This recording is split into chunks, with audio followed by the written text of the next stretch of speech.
Previously on Lostoria Lé. The sheep have escaped from a gate that was left unattended by a young boy. Motioning to grab it by the neck. No! Okay, nope. You're done. You rocket into the sky, up above the city of Lorland. Feyre, what are you doing here? I'm actually out looking for my father right now. Do you know him? Aldon, yes. Ladies and gentlemen, the new crowned victor of this competition, Rio Styx! Rio! He was trying to discover the source of the attacks. He went missing a few days after he was here. They were telling me you kept staring at me, so I just wanted to know, do you want to get buff like me? About 90% of the audience, including the three of you except for Feyre, collapse on the ground unconscious. Oh my god, White. You have the most valuable commodity. Souls. Nothing in the world can pay for the value of a soul. They pass through the pole. Hundreds of bodies are being dragged. I guess a reunion is in order, isn't it, brat? It is a large, masculine figure, about 6 foot tall, elvish features, bleeding. Do I recognize this person? Feyre, your father Aldon is laying before you. Lostoria Lé, Episode 2. Presented by David Purkey Studios. Starring Loganne Digma, Crystal Lee, Jacki Gorton, and stellarfairie. The overwhelming sense of cold and the faint drip of a single drop in this large cavern where you all have been placed in imprisonment in this pocket plane of the Shadowfell. This faint plop, plop, plop. The only thing to mark the time, there are no clocks, there is no sun, there is no sky. You are on this cliff with the wind faintly howling, and you are all imprisoned together. With Aldon, Feyre's long-lost father. You guys had managed to untie yourselves, at least begun to do that, and somebody had made some effort to get towards their weapons and packs that were lazily or purposefully placed nearly directly outside of your cells. The game is yours. What do you do? Okay, am I able to walk up to, the cell door just to get a grasp of what I can see directly outside? Absolutely. Roll a perception check. Ooh, rolling fantastic already, guys. That is a 10. Ooh, good. Solid. Good. So there is not a lot of interesting things to see here. It is mostly you glance up and there's a bit of an overhang of the cliff itself where the cell door is imprinted into the cliff face and there's the winding stone path. You do manage to see above you this cliff continues to spiral and you see more prison cells. With a 10, you're not going to get a lot of very interesting things, but what you do notice is that immediately visible, there are no guards anywhere. You don't see the troll from earlier, you don't see any guards. Okay, so I can't seem to see any guards outside of our cell. Does anyone else want to come and check in case my roll was not helpful? Rio's gonna walk over and take a look too. Roll me a perception check. And so will Sally, because I think Sally can see pretty far in the dark. Sally's pretty good in the dark. Sure. There is low light in here. There are faint blue, like this blue, purple, green. It flickers between colors. Torches placed every 50 feet or so along the cliff face. Go ahead and roll your perception checks. Okay. We see. Dirty 1. Oh my I got a 9, unfortunately. Dang. Well, excellent. Yeah, not a whole lot of new information. None of you see any guards in the immediate vicinity, though. No, you're right. The coast is clear. Alden speaks up at this point. How did you all get here exactly? I've missed you like crazy, especially you, Feyre, but I don't really know all these other people, but it's wonderful to just see friends. How did this happen? well, That's a good question. It's kind of a long story. So we were in this town called Norin. We were in a town called Norin, and we had went to see a circus show in this town. I was there looking for you, and we were in search of, Sally was in search of the great wizard Lorland. And as soon as we sat down for the show, he cast some kind of spell that put most of the audience to sleep, them included, minus me. And there was this portal in the center of the tent, and everyone was getting sucked into it. And I was face to face with Lorland. He mentioned your name a few times. And then I was eventually put to sleep, and we just all woke up here. Okay. We were getting close to this circus. We had begun to put a few pieces together. They had been visiting some neighboring towns and some similar disappearances to what has happened to us. We were ambushed, though, in the forest, so I don't know where the rest of my company is. I've just been here and been tortured ever since. They seem... I don't know what they want, though. They very rarely even ask me questions, and when they do, they ask me about Shieldfell. Of course, I haven't given them any information, but I don't know. I don't know. Okay, this is a phylactery, right? They want souls. You don't think Lorland's trying to break into Shieldfell to capture the souls of the other Wood Elves, do you? It's certainly possible. He's demonstrated that before. I've seen several waves of prisoners from different villages, but Shieldfell is not an easy target. Lorland's been attacking easy targets up to this point. You're right. And speaking of Lorland, he's mentioned your name several times to me, and I've never heard of him until Sally mentioned him. What's your history with him? How do you know him? How does he know you? I've never met him. What? Never. Then how did you get here? We were searching to try and figure out the source of the attacks that have been happening at Shieldfell, and we were ambushed by the circus company. You've never heard of Lorland before? This makes no sense. Why would he be targeting Shieldfell? I don't know. Do any of your friends have an idea as to why? Guys? I mean, I'm still kind of in shock that he was actually a lich, but it sounds like, if you're right about this being his phylactery and that he needs souls, I'm a little confused why we all still have ours. You know? I mean, I think we still have ours. You think he would take us alive? I don't know. This is all really confusing. As you all are standing here talking confused, a sound creeps into all of your ears immediately, and it is coming from outside of your cell, echoing up and down the cliff face.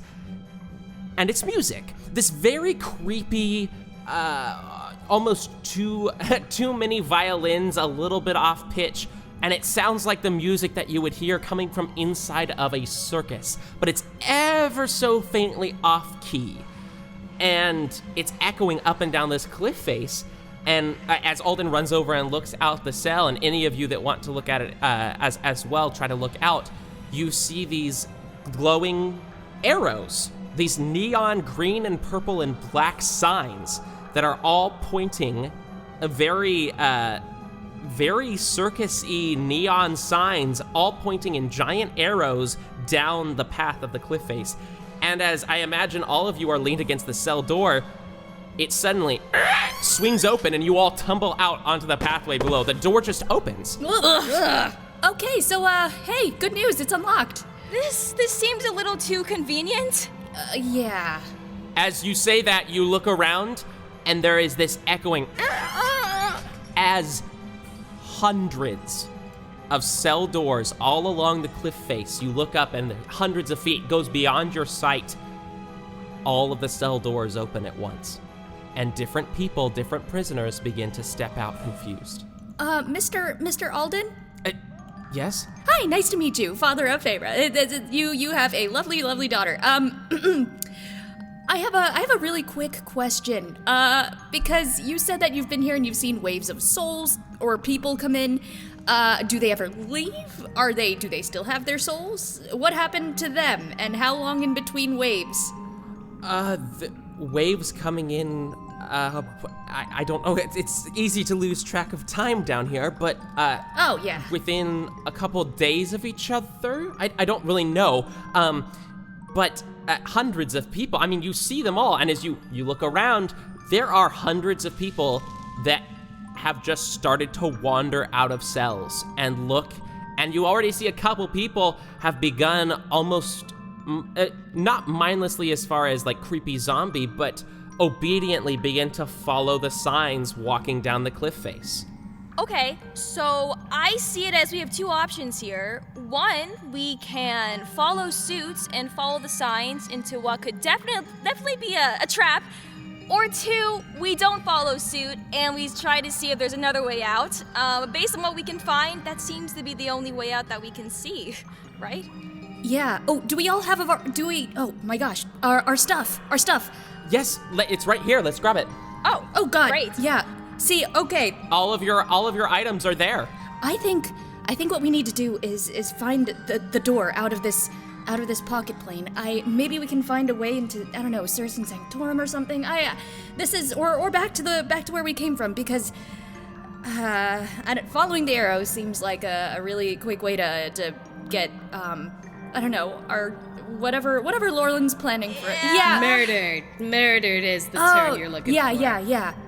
But if he's so confident that he can open our cell doors and let all of his presumably soul livestock wander out and, just kind of roam around and assume they'll follow the arrows, I guess he probably has measures like contingencies for those who don't, so we gotta be prepared. I agree. I feel like if we were to try to not follow the arrows and find our own way out, it's like you said, he would be prepared. He probably has something a lot worse planned than if we do follow the arrows. Yeah. So what do y'all say? Do you think we should follow the crowd, get our stuff and go, or try to find another way out first? Maybe we should talk to the crowd to see why they're following. I don't think that's a good idea. As you say that, many people have already begun to shuffle past you from higher up as the entirety of the cliff face has begun to walk down. But roll an insight check, everyone. Yeah, are they doing this of their own volition, or is it kind of mind control-y? 11 insight. Rio rolled a 13. Feyre got an 18. Feyre, yes. Okay. Roxie got a 13. Okay. Anybody 10 or above. Everybody walking down this cliff face is looking around with wonder, with apprehension. Many look like they have been tortured. You recognize some of the villagers from Norin. There's one elderly lady that you don't recognize that's coming down, and she sees you all and says, excuse me, do you all know where we're going? We were gonna ask you that. Are you Lorland? Real smooth, Oh, Sally. sorry. I don't know. Okay. Who's Lorland? Insight check. Yeah. Roll an insight check. I love you, Sally. Oh my god. I rolled a beautiful little 5 for a total of 7. Oh my gosh. God. Yeah, I mean, she's an old lady. She's got, she's human. She has, what were probably once very beautiful curls and gray hair. Probably enjoyed taking care of her hair. Obviously, it's very disheveled now. She's got a little bit of a chip in her front tooth. She's very dirty, but she still carries herself in a dignified manner. Nothing out of the ordinary as far as you can tell. Okay, not Lorland. Sorry. I have lost my cane somewhere. Would one of you young ladies be able to help me down the cliff face? You want to go down the cliff? It's easier than walking up.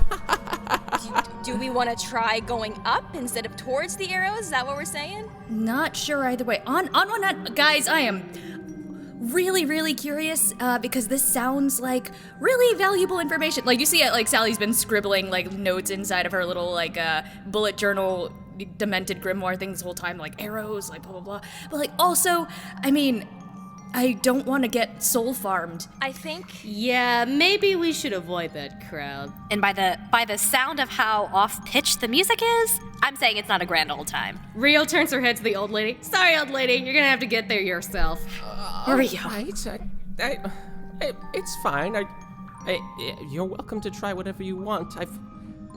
by the looks of it, I've been here a little longer than you, so I'm pretty used to just doing whatever we're told, but best of luck to all of you. Oh, wait, And she begins hobbling off. Ma'am? Yes? Oh, you said you've been here a while. Is this the first time that you've had to go down the cliff face? Or does this happen regularly? I've never seen this particular presentation, but we are taking different places for meals or just to wait and be together. Very little interference. It's been a little strange, but nothing too dangerous at this point. When we're dragged off singly, that's where it gets a little dangerous, usually for some form of pain. Okay, guys, hear me out. If what she's saying is true, we're traveling in a crowd.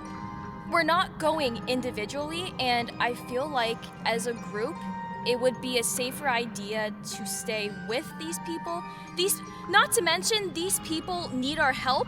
We can leave, but then we're kind of leaving all of them to die. You know, Well, what does your dad think? I've never experienced something like this before. I admire my daughter's desire to help others. I don't know.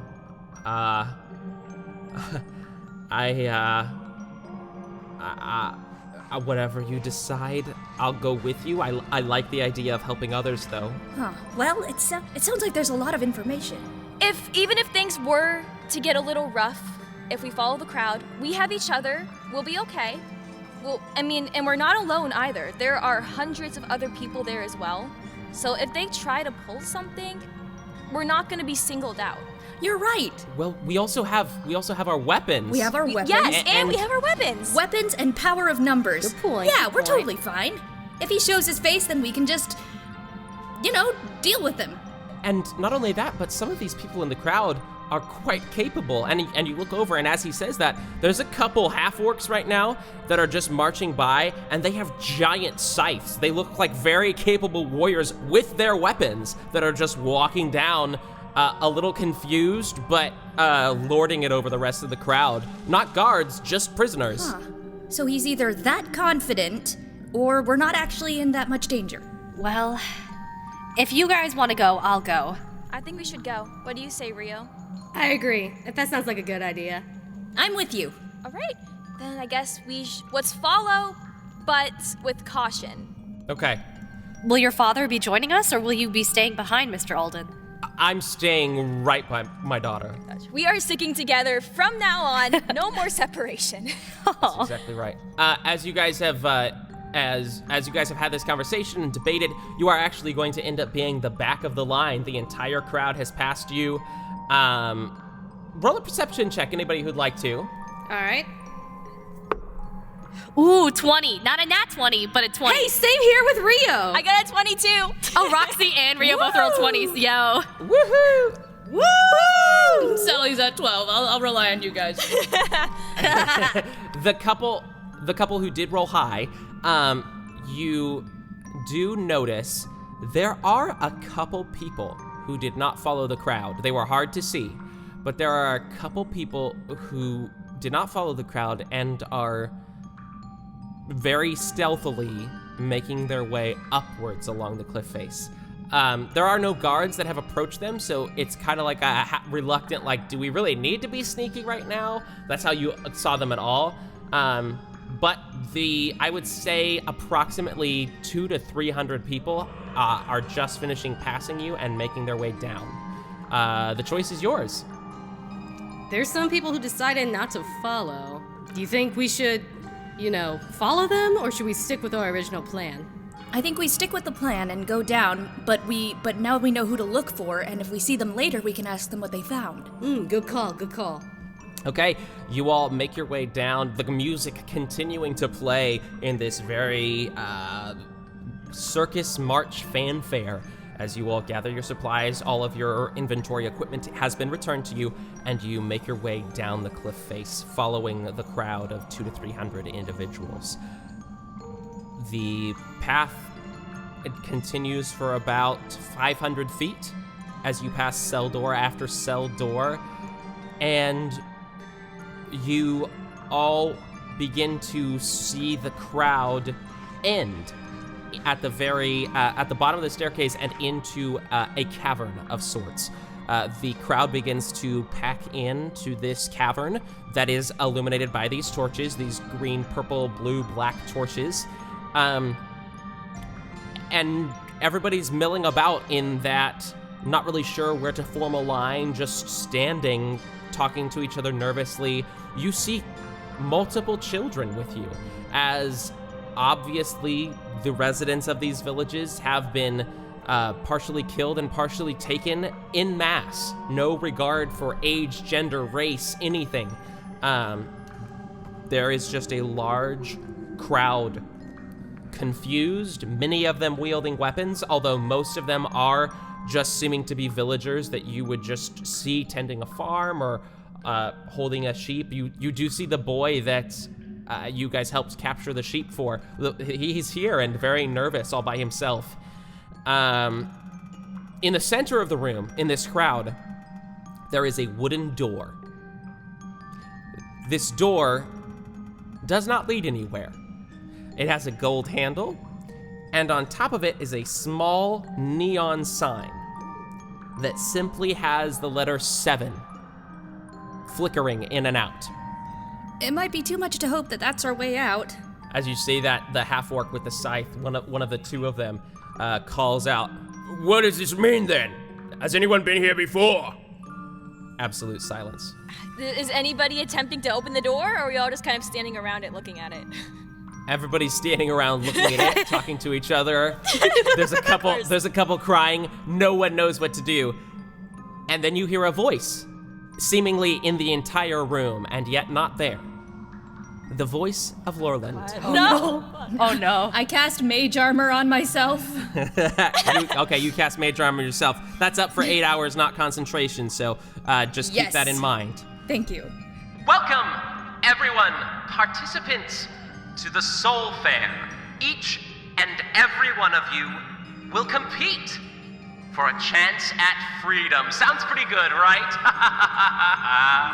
What's more, there's no strings attached. Simply complete the challenges presented and you, my friends, are free to go. And what's more, you may be thinking you don't have a choice. That's not true at all. You may only compete if you choose to. I cannot stress enough that participation is only allowed if you are fully willing to compete. To continue, simply pay the ticket by walking up to the door and touching the door handle. Any cheating will be punished severely. Roll a religion check for me, whoever would like to. My religion check sucks. I'm not gonna do it. I will do it. High I'll do it for shits DC on and this. giggles. You'll need a 20 or above. I got a 16. God damn it. Oh no! You know what? God. Fuck it. I got it. Hey guys! I got an 8. Roxie Guess got what? it. What you Guess get? I got a 20. Yes! Nat 20? No, natural 18 plus 2. That is a God. 20. Bless Feyre. Okay, so Feyre's saving us right now. Don't worry, guys. We're doing great. Feyre, in the library back at Shieldfell, part of your training was to be educated about the world around you. While you were protected, they did try to educate you on what you could expect, what you could see, as you would not be trapped there for the entirety of your life. Your father, Aldon, tried to give you a balance while also trying to protect you from all of the different crazy attacks. You remember reading in a book. The book was about the layers of hell and devils and demons and all sorts of trickery that they would provide. You remember that a devil or a demon's end goal was always to receive the soul. And they could only receive it through a willing contract. It could never be forced. So, Lorland mentioned we have to be absolutely willing in order to do this. And 7, I think this may have something to do with the layers of hell, and I don't think this is a good idea. Hell? You think that door leads to hell? Oh no. I think whatever sick challenges he has in mind, this isn't a win-win situation. Something is going to happen regardless if we win, whatever the so-called challenges are, or if we lose. As you're saying this, you see a young lady with what was probably once beautiful hair, seems to be half elf or some sort of elven human mix, walks up to the door and touches the handle and disappears. Oh shit. No pain. She doesn't scream as she disappears. She seems to just disappear. That's not looking good. Well, okay. Yeah, no, it's not. So you think it goes to... Why would he have a door that has something to do with... Well, from what I remember in my studies, a devil's end goal was to receive a soul. That's what they want. Devils make contracts with beings in order to receive their soul. And Lorland, being a lich, his goal is to also get a soul. That's why we're here. He's farming souls. Whatever purpose he has for us going in there, he's gonna take the souls of whatever beings enter that door. I'm not sure if we do win and he actually provides freedom, and I'm not really willing to take that risk. Oh my god, that's genius! You make people play a game, and they sign their soul away in order to participate. And that's how you get them to give up their soul. That makes so much sense. Yeah, no, really bad move for us. Great move for him. Hey, Sally, maybe ease off on the praising here. I feel like he's gonna hear that and get a bigger ego. Oh, no, sorry. As you're saying this, the people immediately around your small group are kind of looking hesitant, but there is a line now as person after person is touching this handle and going through. I want everyone to roll a perception check. 5. 18. Roxie rolled an 18. Rio rolled a 14. Sally rolled a 5. 8. Anybody get a 15 or above? God. No. Yeah, Roxie rolled an 18. Roxie, you, as each person is walking through and everybody else is panicking, kind of looking at each other, trying to figure out what to do, you see a very faint, almost, you know when a candle is snuffed out and the smoke momentarily drifts off? You see what almost looks like smoke, but white, for just the briefest of instances as each person or creature is touching this door handle. This little tiny wisp just away as they disappear and teleport away. Is that their soul? That's what I was thinking. We are not going through that door. Yeah, no, I'm not touching that. All in favor of going back up, say aye. Aye. Okay, you guys turn around and begin to walk towards the exit. You swear there was a door here. I You were knew it. sure. Fuck. Oh, You were sure there was a door here. And Okay. it just looks like a solid cavern. Can I reach out and touch the cavern and see if the door's still there, but just illusory? You reach out and try to touch it, and your hand does pass through an illusion of rock into a solid something blocking the way. Solid. Ah. Oh, okay. That's something. Oh god. How many people are left? How many people are left in the line? There are about 30 undecideds, and the other maybe 200 to 250 have already walked through the door. That was quick. Okay, wait, hold on. What did the solid something blocking through the illusion feel like? It felt like a smooth metal something. You're welcome to stick your head through the illusion and take a look. I will do so. Okay, roll a perception check for me. Oh no. Okay. 8. Sally's not the most perceptive, little girl.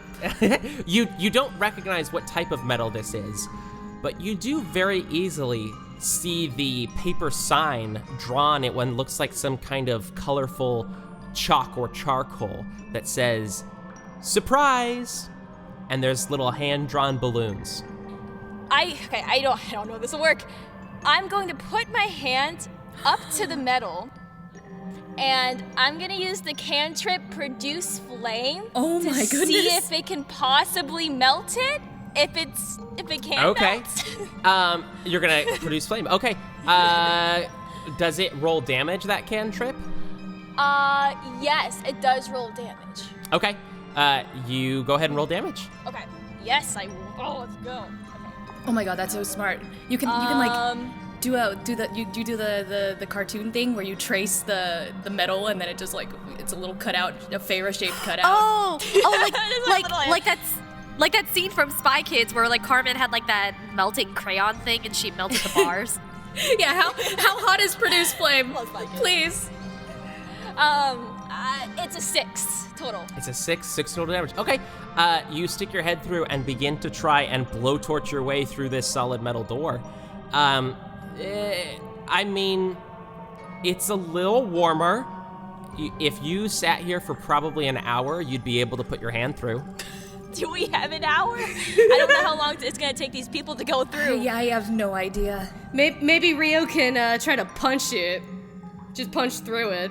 Oh, okay. Yeah, hopefully that works. But if it doesn't, I have like a half an idea. Okay. Should I roll for like a strength check or should I roll for like unarmed strike? I'm gonna say you're a monk. You're gonna be able to hit it. Okay. Go ahead and roll athletics for me. Athletics? Okay. Ooh. Perfect. Come on.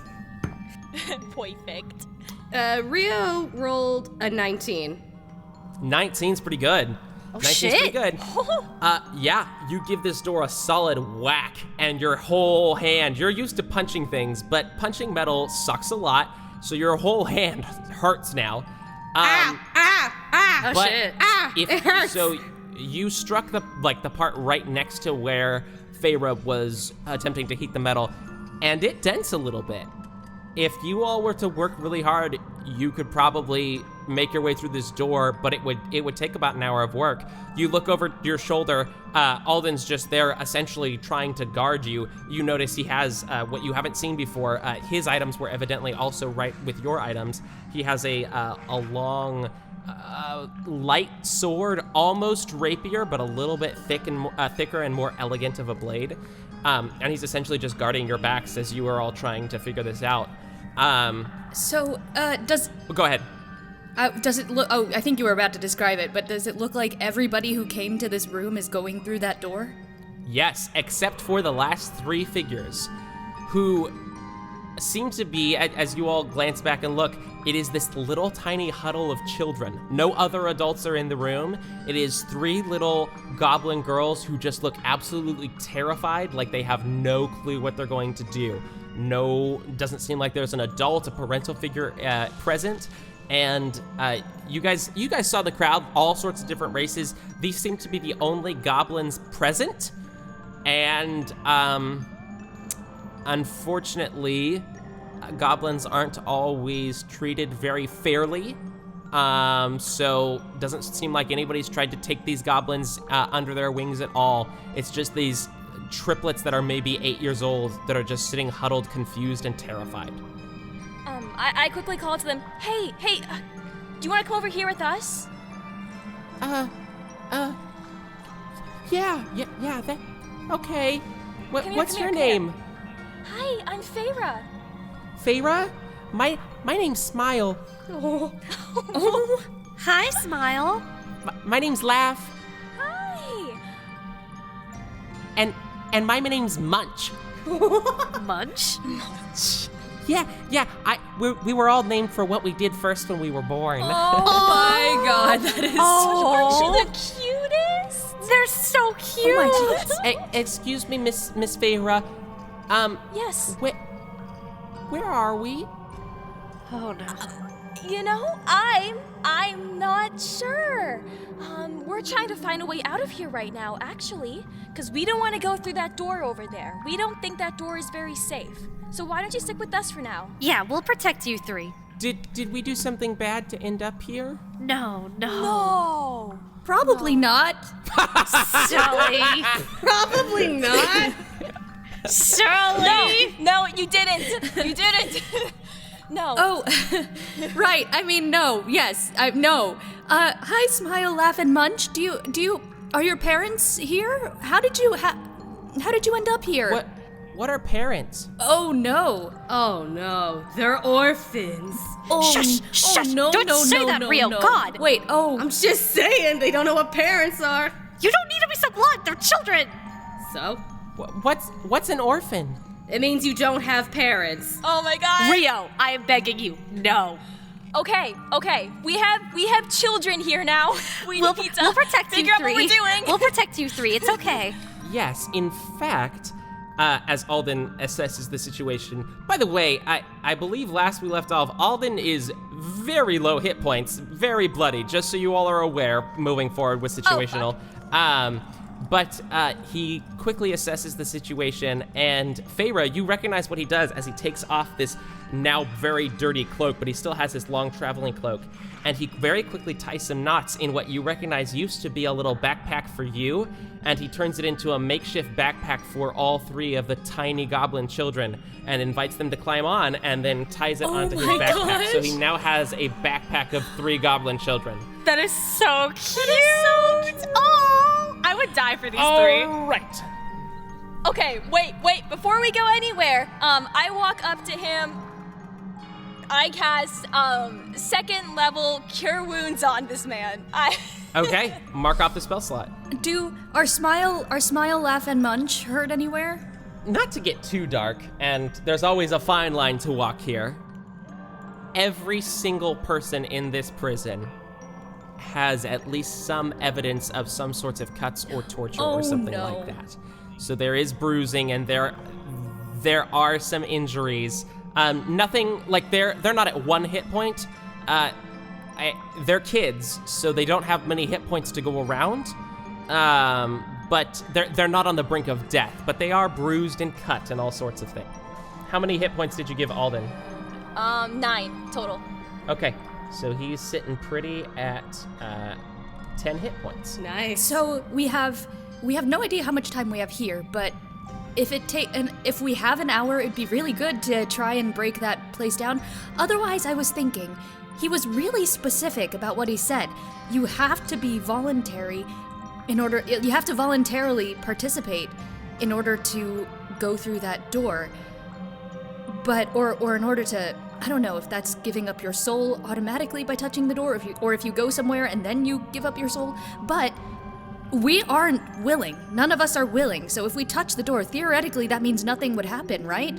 Or something else would happen and we might go somewhere else. You know what? The more that I'm saying this sounds like a worse idea than just breaking down that metal thing. Well, what other options do we have? You're gonna scare the orphans, Sally. Huh? As you say that, you look over. Smile, Laugh, and Munch have already fallen asleep inside the backpack. Oh, so cute. I love that, guys. Show him later. Okay, Sally, if a lich wants a soul, does the individual have to be willing to give their soul to them, or can it be taken without their consent? DM, do I know this? Roll a religion check. Religion. Okay. 12. 12. Soul stealing or soul bartering is a very complex form of magic that you've never touched. It takes a lot. That's as much as you know. Okay. Honestly, I'm not sure. I'm still kind of... none of my studies ever focused on soul magic, but because it sounds really difficult. That's all I really know about it. So maybe, but it could just be a lot easier for him to do it this way. Well, if this is a portal that directly takes our souls, I say we keep trying at this door, because I don't want to know what's through that door.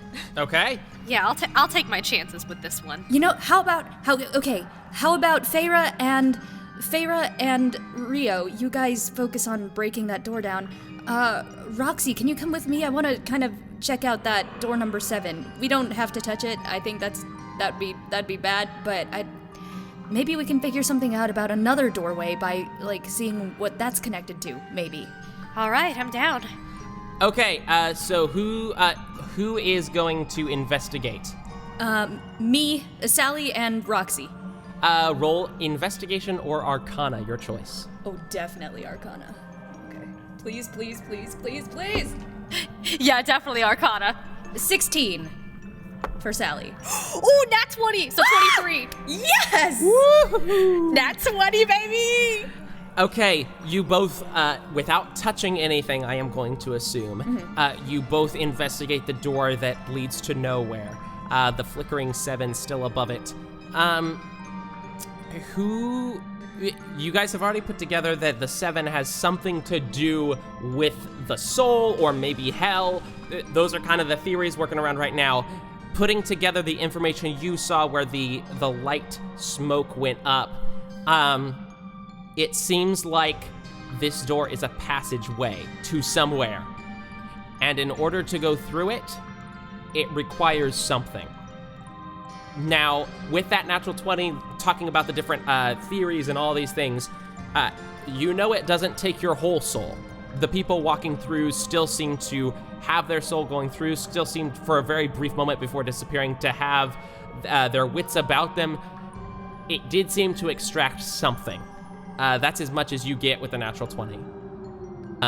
Yeah, just a skosh of soul. The other group, whoever's trying to get through the door, whatever skill you are using, if it is force or it is arcana, I need you to roll that perspective. Logan, your casting is based on wisdom, so I would actually have you roll a spell check. So essentially roll plus your attack modifier for your spells. Okay, Rio just rolled a 15. 17. Excellent. Okay, you guys are making good progress on this door. In fact, there would be enough room now. It's a little warm, so you'd want to be careful, but since you guys are, I would say Feyre, probably not Rio. Rio's a little bit of a taller figure. But Feyre, you can probably stick your head through at this point. Okay, it's not too hot though to stick my head through, right? Like I won't burn myself. As long as you're careful.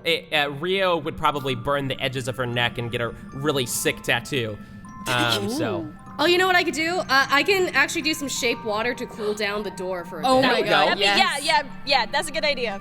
And then there is no threat now as the water cools the edges and there's steam coming out of the, what looks like from a distance, just the plain rock wall, but it's blocked by an illusion. You stick your head through, roll a perception check. That's okay. 20. 20. First you hear and then you see, 2 individuals sobbing. And you look up and you guys, where this cavern entrance was at the very bottom of this cliff, and there are 2 individuals. So as the spiral of the cliff goes up, there's obviously still an empty space in the middle, right? There are 2 individuals kneeling or laying on their sides and just sobbing in the center of that circle. With a 20, you notice that these are the same figures. There's a dragonborn and there is a human, both younger, that are just, they are the same figures that tried to go up. And now here they are at the bottom of the cliff just sobbing. Okay, so I bring my head back in, I look at the group. Okay, remember the people that we saw who were leaving earlier, who were going up as we were going down? Yeah. Wait, how many people were there, David? When, like, did we see how many people were there that were leaving as they're going up? 2. Oh, okay. Well, the people that we saw who were leaving, they're out there. They never, I don't know if they tried to leave and they came back, but they're out there. Where? There's the spiral cliff, right, that goes up, and they're just sitting in the middle. They're crying. They're crying. Can I they? don't know if they had tried to escape and something happened. How far are they? Can they hear us if we talk to them? Yeah, how far are they? About 50 feet away. They could probably hear you. You can hear them. Okay, I stick my head back through the hole again, and I shout, "Hey, are you guys okay?" The sobbing continues and they ignore you. Hey, can you hear me? We need to find a way out of here. Can you help us? Roll a persuasion check. That's gonna be an 18. Ooh. Okay. David, Okay. please. Have mercy. The human female that was there continues to cry, but the dragonborn, still sobbing, just looks at you, and through the tears, it's hard to make out any words, but about the 3rd time she repeats it, staring at you, hand out towards you on her knees. Don't go up. Don't go up! What happened? What happened to you two up there? She just breaks down and starts sobbing again. Is there any way that maybe you could open this door and then we could help you guys? Even with your high roll, it was not a natural 20, correct? No, it wasn't. Even with your high roll, the crying becomes more intensified, and all you make out, what turns into a scream, but moments before it turns into a scream, is, "It doesn't matter anyway!" Right. I turn back towards the group. So they're not gonna open the door. I don't know what happened, but we should not go up. I don't know what's up there. Well, from the sound of the crying, I'll take the word for it. Oh god. Okay, so we can't go up and we can't go through this door. Are we trapped? Is there any way? Well, there can't just be up and down, right? There has to be somewhere else to go. Or you could just walk through my door. You hear in the loudspeakers. You said we would have to be willing, though. Oh, absolutely. You only can walk through if you're willing. It won't work if you're not. Great, then it's not gonna work. So we'll just be stuck here because we're not going through that damn door. All right. Everyone else is having such fun on the other side, but all right. I highly doubt that, my guy. What's on the handle? Roll a persuasion check. Oh wait, okay. Finally, something with a good Natural 20! What? Wait, okay. Oh my god. Wow. Oh, my mic totally just peaked. But guys, I rolled a natural 20 and my persuasion. Oh my god. My persuasion modifier is +7. Nat 20 club, let's go. That's a total of 27. 27? David. 27. Oh shit. He's persuaded. He better be. Please. Oh yeah, please. no. Oh, allow me. Oh great Lorland, please tell us how you designed this magnificent door. All right, so no one's falling for that, but Damn it! Since you asked so nicely, I'll share a little. After all, how can you be willing if you don't know the terms, correct? Yes. You seem to already understand. I'm afraid I've been a little bit of a rude host and have been eavesdropping a little bit. You seem to already understand that bargaining of pieces of your soul must be done willingly. And I am a gracious host. I don't want your whole soul. That would be ridiculous. To get through this door and begin the competition, I only require 7 days of your soul. 7 days? What does that even mean? 7 days of our lifetime? You're smart. 7 is such a small number, though. Or big, depending how you want to look at it. 7 could be the rest of our lives if we die in 1 week. That's a good point. Very true. Or just stay there. I mean, it's quite fun watching you try to get through the door, having no idea where to go with all of my guards that mysteriously disappeared. I think it'll work. No, I don't like this guy. I don't like him either. The problem is that we're at a standstill, because we're not going to be able to go through the door, because none of us are willing to give up our souls, and there's nothing that's really convincing us to be willing to give up our souls. So we're stuck. I mean, it'd be a shame if the guards were to come and attack and anything were to happen to little Smile, Laugh, or Munch. That would be such a shame. You will not lay a hand on those 3. You've done enough. Oh, I won't be doing a thing. I can't protect them from my guards, though. They're listening to your word. Actually, I think they'd just be doing what is in their nature. Nature. Ooh, I don't like how that sounds. Or you can take your chances at freedom, and there are real chances at freedom in the game.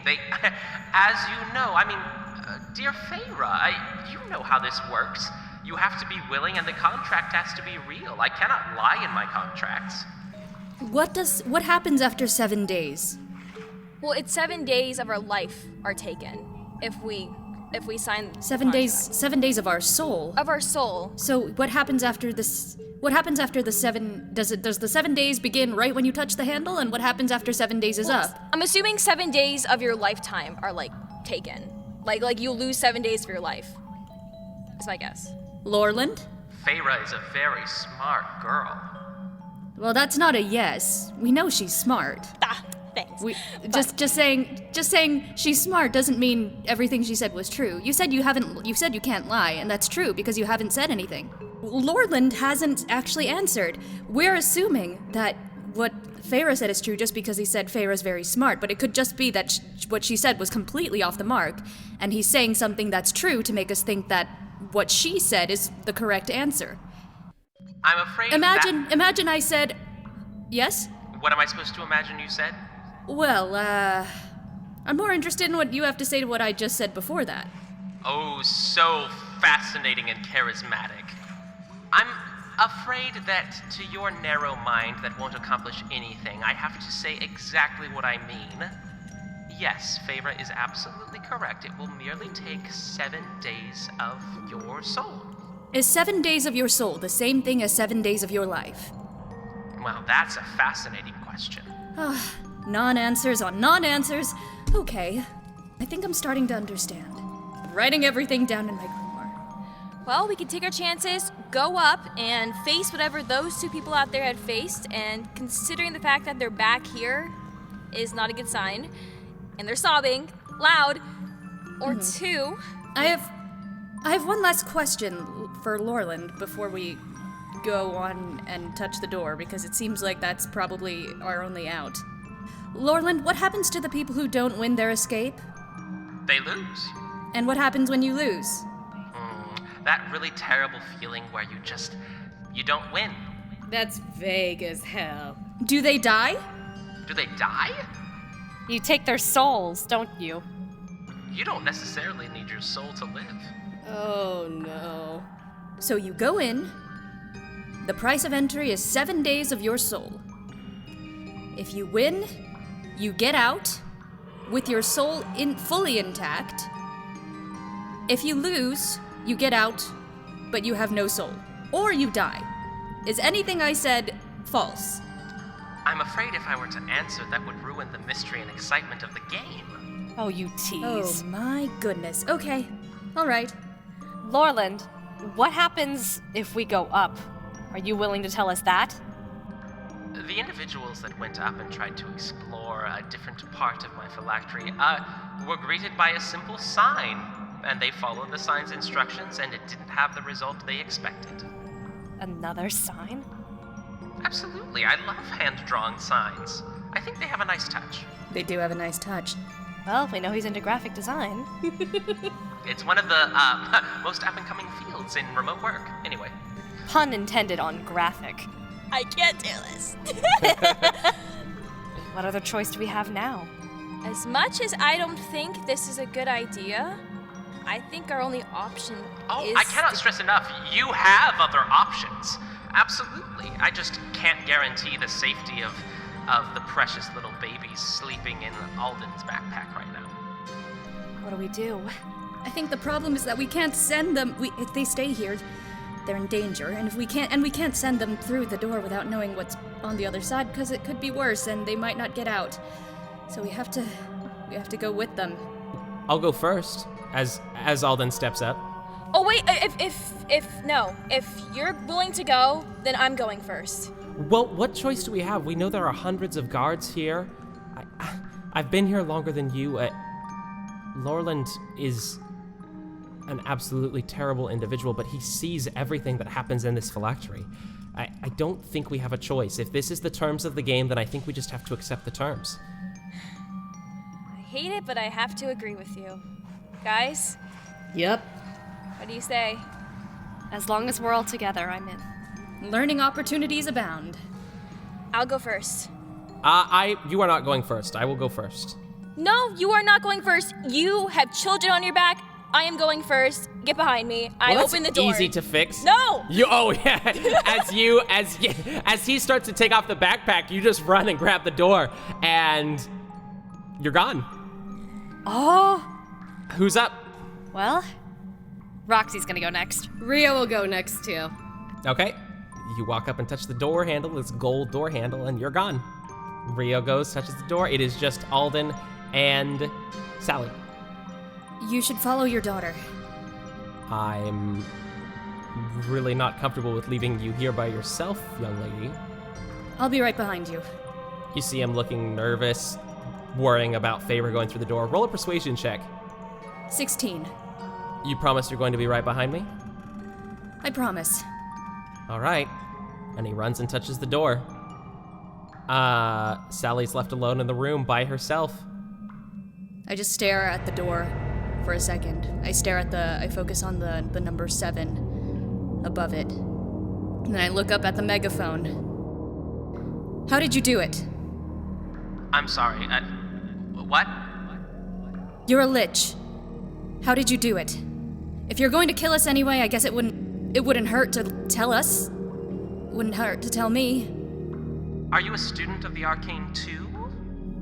I am. I wasn't lying back in that tent if that was really you. Of course it was me. Of course it was me. Sorry, I couldn't tell if you were a student. You looked more like a failure.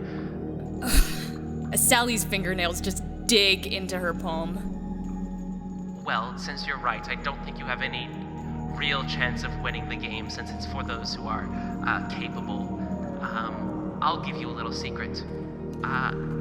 Becoming a lich, and the only redeemable quality about you really is that you are so excited to become one. So, let me put it this way. Your little friends that are with you, your family, every single attachment you make is another thread that ties you down. And the only way forward to power is to snip all the threads. Snip all the threads? Like, killing them? Oh, nothing so plain as that. No. Nothing so plain as that. You lack imagination. You don't have to kill somebody to take their essence. You're right, I don't. I can do it without that. Absolutely. What happened to Heartgash and Lutherfin? Oh, you want a history lesson now? While your friends may be dying?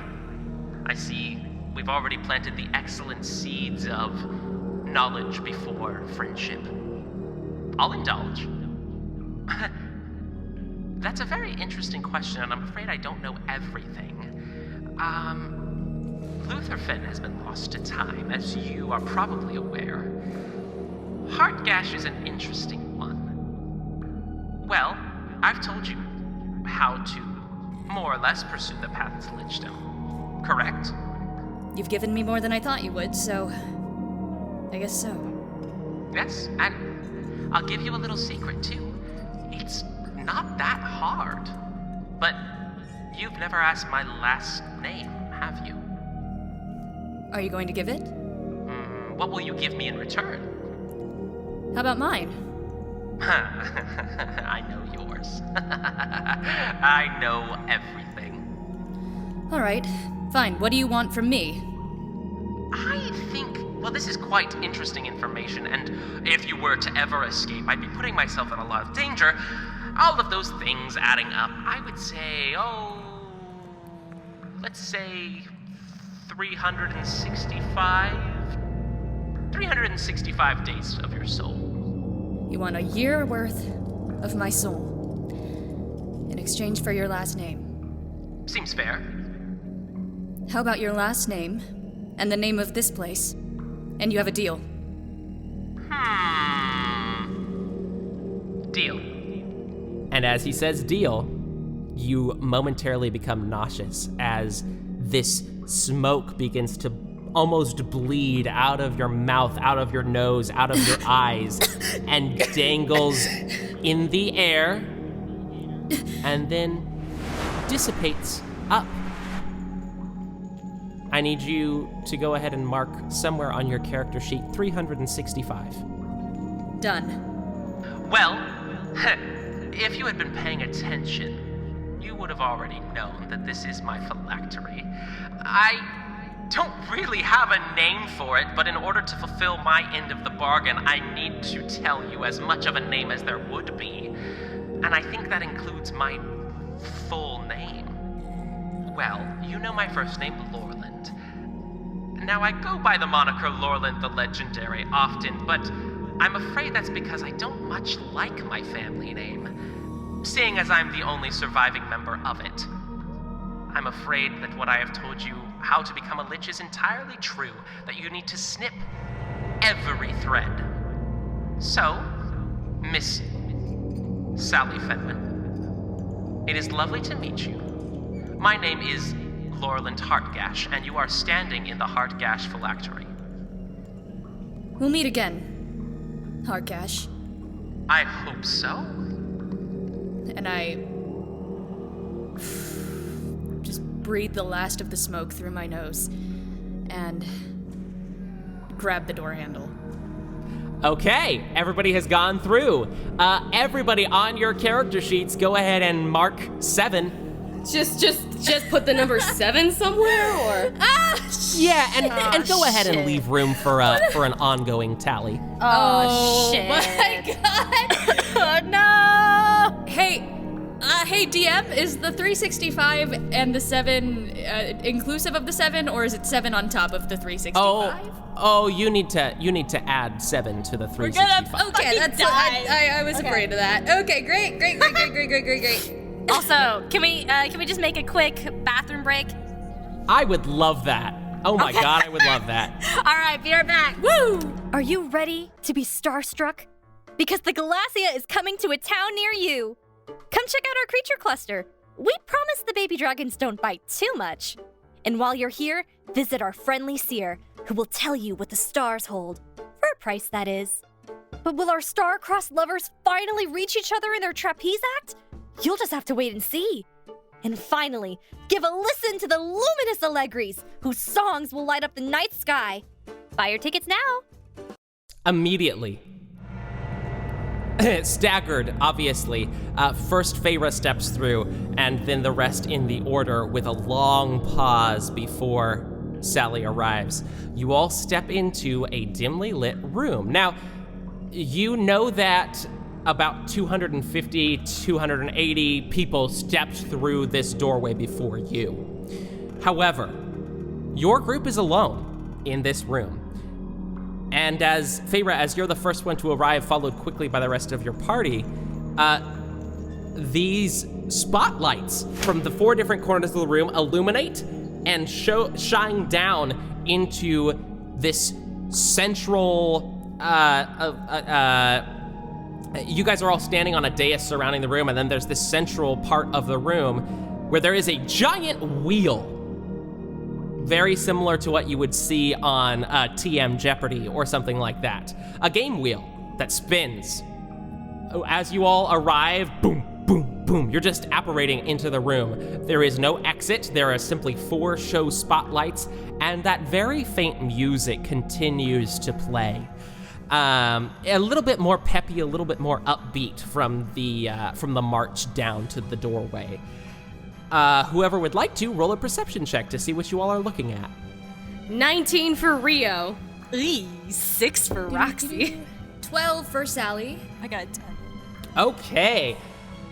You would have had to roll a natural 1 to miss it. There are 20 different compartments of this wheel, 20 different slices of the pie. There are handles all along it so that you could spin it easily with a good firm push. Does anybody here read Undercommon? No. Nope. Sally, I would say you'd be familiar with the language, having seen it before, even though you don't know it. So you recognize it as Undercommon. But the different slices of the pie are numbered. And the numbers, of course, you can read. They are written in the common number system. They are numbered 1 through 20, the different slices of the pie. And the following is on each number. On the 1 pie slice has 100. On 2 is 50. On 3 and 4 is 25. On 5 through 9 is 10. On 10, there is a word that you don't recognize in Undercommon. On 11 through 15 is 5. On 16 is 1. On 17 is the same word as what is on 10. And on 18 through 20, there is a different word in Undercommon, but they are all the same. And I will put that in chat real quick. I was just typing it, thank you. Anybody read Undercommon? Not me. Nope. Do you think there's a possibility these numbers could represent how many, days we lose off our soul? Oh no. You know that it's just a theory. I could be totally wrong. No, you But might be right. based on the fact that we just lost 7, I wouldn't put it past him. I think I have some notes on what his phylactery model might be. Okay. Well, from what I've been able to understand, when you're a lich, you continue your existence and your immortality based on souls. But he said something important back there. I don't need your whole soul. I think the thing that he's doing, he's just cycling through people. He might take most people's whole souls, but that wouldn't be super sustainable, because that would just be, you'd just kind of go around killing everyone and everything. So you just kind of take bits and pieces of soul from people periodically. It's like a loan system. 7 here, 7 there. Some people get out and they go out and live their lives, and you'll always have a supply of people if you keep. It's like farming. It's like farming and gambling all in one. Farmbling. This is farmbling. He's soul farmbling. Or garbing. Gambling, farming, garbing. Wait, did I say that right? That might. I'm not sure if that's a real word already, but we'll workshop it. So I think that's what's going on here, and I have a sinking feeling that you're probably right, Feyre. As you say that, there is a really cheap, the really terrible community theater where there's a tearaway. There's a tearaway on a piece of cloth against a far wall, and a neon sign appears that says, "Spin the wheel, win a prize." I don't like that. I don't like that either. So who wants to go first? Well, before we spin, we have no idea what these other words mean. I mean, there's 2 separate words on this wheel. We don't know what that could do to us. Can I wake one of the triplets? Yes. Yes, right away. And Aldon turns around and does get the water bottle out of the backpack. And The dad pose. Smile, laugh, and monster right there, peacefully sleeping. Okay. I'll shake Smile awake. Hi. Yeah. Hi, Smile. I was wondering, Hi. do you or any of yours? You're really pretty. Oh, what? Thank you. You are too. Hey, I was wondering, do you or either of your sisters speak Undercommon, or do you know what any of those words say? And I point to the wheel. Oh, yeah. I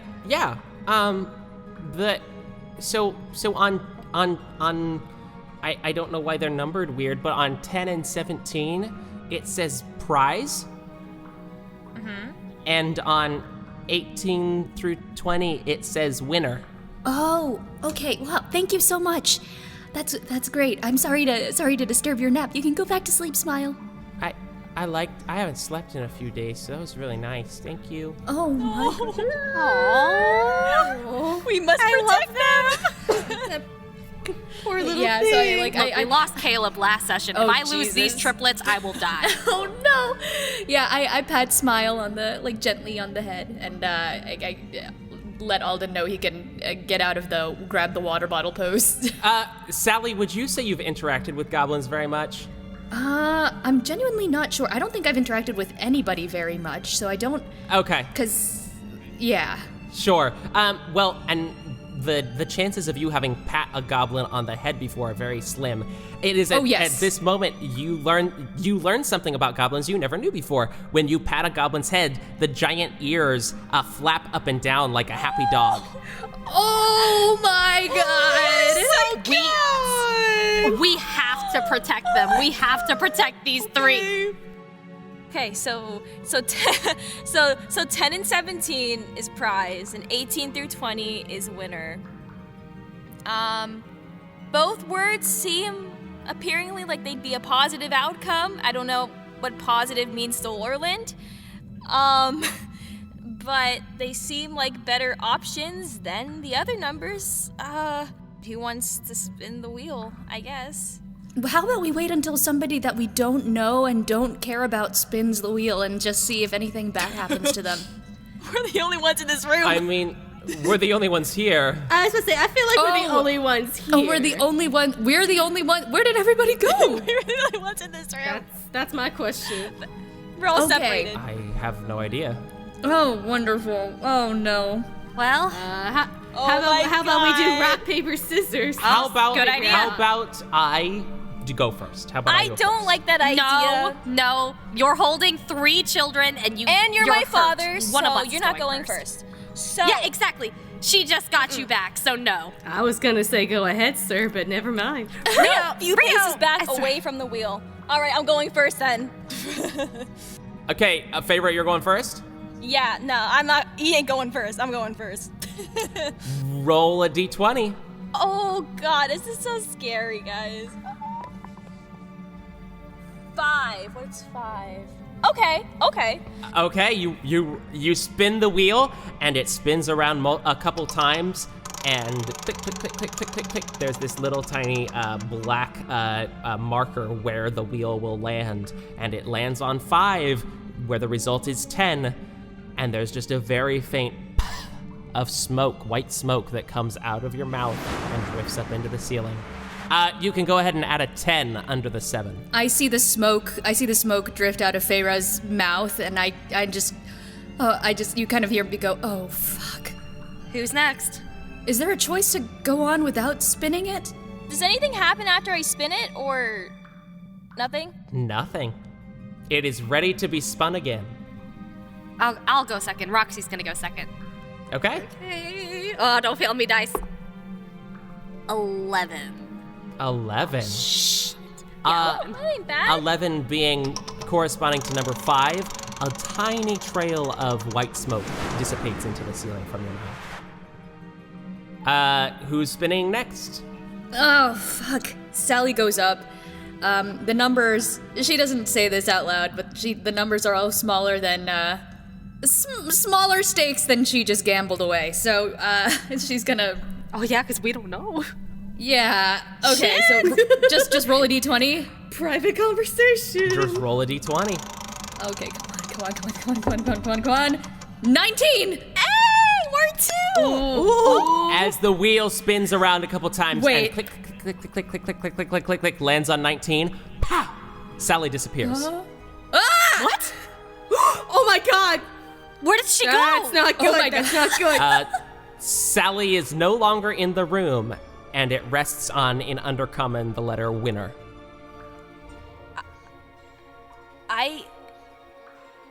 Maybe she moved on to another room, hopefully. But that would mean we'd have to spend more, don't We'd have to keep spinning until we roll. But then we One of.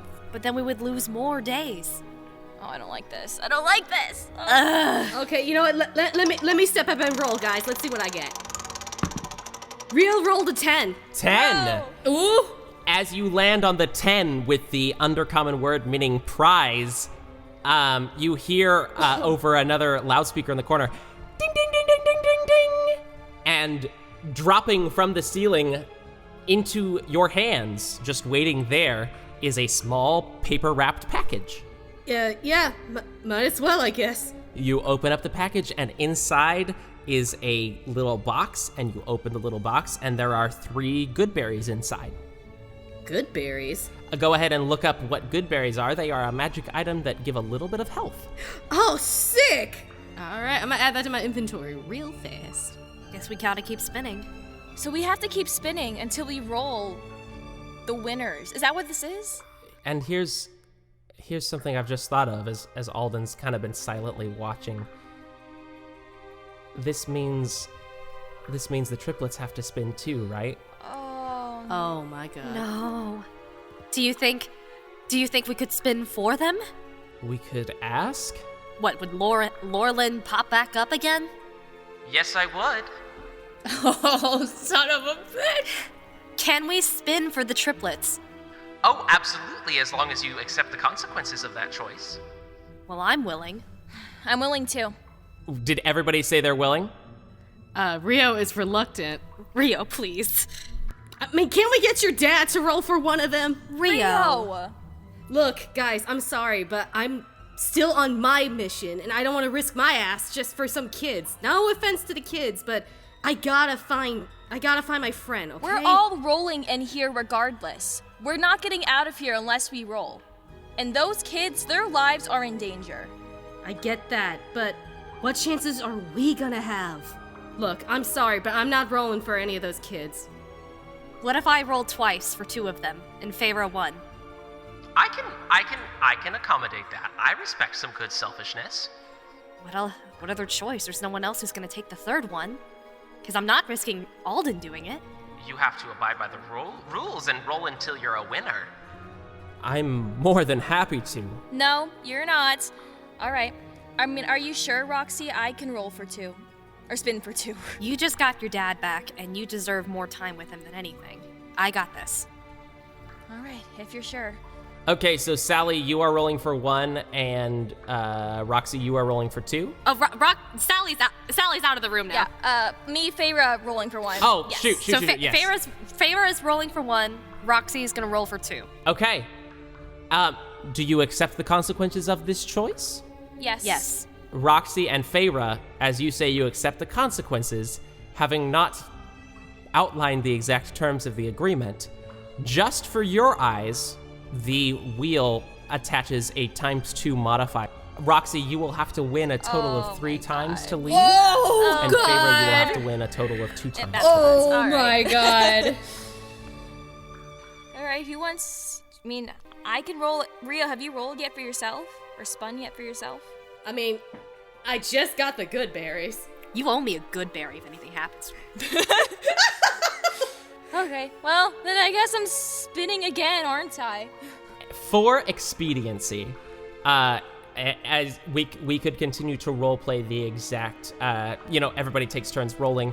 For expediency, since this is a generation of how many numbers you accumulate, I just want everybody to roll until you get the required number of winners. Now, Aldon only has to win once, Rio only has to win once, Feyre has to win twice, and Roxie has to win a total of 3 times. And I also need you to just keep track of... So I need you to keep track of how many numbers you accumulate. Roxie and Feyre, your numbers are doubled every time. And if you get any prizes, I need to know that as well. Well, I just rolled and I got a 20 on the Oh first my roll. gosh! What? Oh my I'm not even fucking with you. I just got a 20. Okay. So you need to A do like 20 2 more. A 20 is special. That gives you 2 wins. Oh! We always gotta... So you need we one always more. gotta honor a natural 20. Oh my God. We always gotta honor a natural 20. Yeah, and it's Okay. the ×2 modifier. Oh my god! So- Rio just rolled a 19. Okay. Okay, so because of that nat 20, it's 2 wins, so I only need 1 more win? Correct. I just rolled a 10. I got a prize. Just roll until you escape, and just keep track of everything. Okay, I just rolled Oh man. So I just rolled a 12, so that would be 24, wouldn't it? Correct. Well, no, excuse me. You rolled a 12, so the number would be 5, so you times it by 2, so be 10. 10. Yep. Bear with me here. I've been taking math in 3 years. Okay. Easy math here in the podcast. Aldon did a total of 4 rolls before escaping. That's very unspecific, David. Okay, so I did 3 rolls, so one of them was the 20, one of them was a 12, so that equaled 10, and then the other one was 18. Okay. So it'd be minus 10? Correct. Okay. Oh god, I keep getting fucking prizes. Okay. You can't get Prizes are good. Prizes are good. Yes, 20. I got a 20, guys. Yeah. Okay. Okay, so let's start with Roxie. How many days did you lose of your soul? 10. And did you get any prizes? I did not. Let's go next to Rio. Did you get any prizes, and how many days did you lose? So I only got the 1 prize, which were the good berries, and I didn't lose any more days other than the 7, because I immediately rolled a 19 afterwards. Love that. Love that for you. And Feyre. All right, I lost 20 total days. Oh my god! Yeah. I got a 13 twice. And then I got 2 prizes, and then 2 winner. Okay, so 2 prizes. Okay. Give me 1 second. I gotta get my prize thing out. Yay, prizes! Hey, I lost 20 days, but I got 2 prizes, guys. It sounds like a fair carnival exchange. Right? I am going to need you to roll for your prizes, Feyre. I just have to get to that, so give me 1 second here. Okay. Okay, we're almost there, This is such a fun carnival. Isn't it? It's so fun. Wheel of Misfortune! Go ahead and roll a D100 for me. Excuse me, a percentile dice. Percentile, So what you're the gonna roll a fuck? 10. Okay. So you're gonna roll a 10 and you're gonna roll 100. The 100 will be the tens place and the 10 will be the numbers place. You gotta say that again in a second. Okay. Sounds good. I've never done this before. Okay, so on the percentile I got a 70, and then on the D10 I got a 3. So 73 total.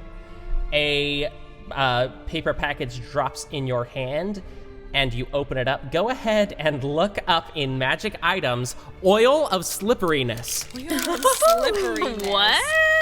Oh, fun And times. then go ahead and Just add that. go ahead and roll the exact same thing again. Oil. Oh, I'm writing this down. Oh, slipperiness. Okay, that's fine. 63. 63. Okay. Oh, fascinating. Oh, what does that mean? Feyre, you're a ranger, correct? Uh-huh. Fascinating. What does this mean? David! You turn into a plant. Stop! All right, guys. I This is a great need plan you. idea. You die immediately. You combust into flames. Oh, I need you to roll a D10. okay. I'm scared. Okay, I'm gonna Please roll be a pet D10. dragon. Please be a pet dragon. Please be a pet dragon. Why a pet dragon? 4. 4. Stop saying it like Interesting. that. Okay. A paper-wrapped long object that's very light falls into your hands. You open it up, and it is a scroll of some sort. Roll an Arcana check. I have so many dice in this tray right now. Okay. 15. 15. You would recognize it as a spell scroll. And as you open it up and take a look, this is a 3rd level spell scroll of plant growth, which is a ranger spell. Go ahead and look that up. Plant growth. Okay. I'm writing this down. Okay. 3rd level? I don't even have 3rd level spells. What? Correct, which is, it's a spell scroll too, so you can only cast it once. Like once per day, once per long rest, or? Once ever, and then the scroll Ever? is consumed. Oh, okay. It's a crazy spell, so take a look at it. It's 3rd level transmutation. Okay. But having all completed, Aldon matched his daughter and got 20 days before escaping. Oh, No, I don't know. Man. I don't know if that's wholesome or not. And you all, one after another, taking a little bit of time, disappear and then reappear in what looks like a desert. But those of you that arrive first, Sally, I imagine you immediately begin to look around. And it's not hard to tell after a while that it's only about a 60-foot by 60-foot domed room, and the sky has actually been painted on, very similar to like a planetarium or something like that. And one by one, you all arrive in this desert. And as you begin to arrive, a couple other people apparate into the space, teleporting in from different rooms. The elderly lady that spoke to you earlier arrives, as well as this very tall, half-giant individual that just, honestly, mostly just looks really confused. Is the sky painted with night or day? Daytime. And there's really bright, like, it's painfully obvious that this is a set. There are plants, dead bushes, and there is sand, but like there are bright spotlights shining down from all over, simulating sunlight. Oh gosh, thank God. I'm losing a lot of brain cells throughout this entire process. I'm glad you guys made it. That was a while. Immediately as the old lady arrives, roll a perception check, everybody. 2. Natural 20 for Rio. Yes, Rio! The 20s in this session, man. Right? Roxie got an 8. 15. Anybody 10 or above would notice, and it can be pointed out to those that didn't notice. The old lady standing in front of you just looks a little older, a little bit more tired. The hair that you could tell is beautiful is even more matted and old. But she immediately walks up to Sally and touches her, cups her face with her hands, which are shaking heavily now. Did you have a hard time spinning the wheel too, dear? Do I look older too? As you guys take a look, Sally definitely looks a little bit more tired. Oh no. Does everyone else who, gained days look tired too, like Faye and Roxie? Do they look tired too? It's not noticeable. The loss of days has been so minuscule that it just doesn't look noticeable. But it looks like some days have been lost. Sally, you didn't lose that many days when you spun with us in the room. Yeah. What happened? I'm not sure. I guess it took a lot out of me. Maybe that was the price of winning. Insight check. Woo! Ooh! Sally, roll a deception check, and whoever is inciting, roll an insight check. That was Rio. Okay. Oh shit. Okay. Oh shit. Oh, I rolled crap. Ooh, 19. 19 for Rio. Oh my god. 7 deception for Sally. You see right through me. I'm nervous. Oh shit. Yeah. I was not expecting that at all. Rio's taking a step towards Sally. Sally, what the hell did you do before you got in the room? You took forever. I had to know. I spoke to Lorland. I tried to get some information about how this place came to be and how he became a lich and he gave me crumbs, but it was better than nothing. I didn't realize it was going to be like this. What did you do? I didn't do. What did you do? I made a trade. I gave him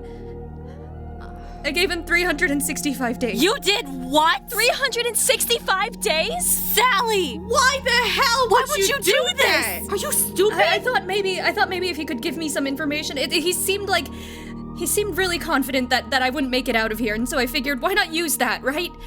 But That's a whole year. I know. I thought, look, if I succeed, it won't matter. I can get those. I can get that soul stuff back. If I can figure out the way he's doing this, I can. Maybe I can reverse it, or do it, or do something similar or different. I don't know. I just thought. I didn't know. Ria's gonna splash some water on her face to cool her down for a second. Thank you, or not? I don't.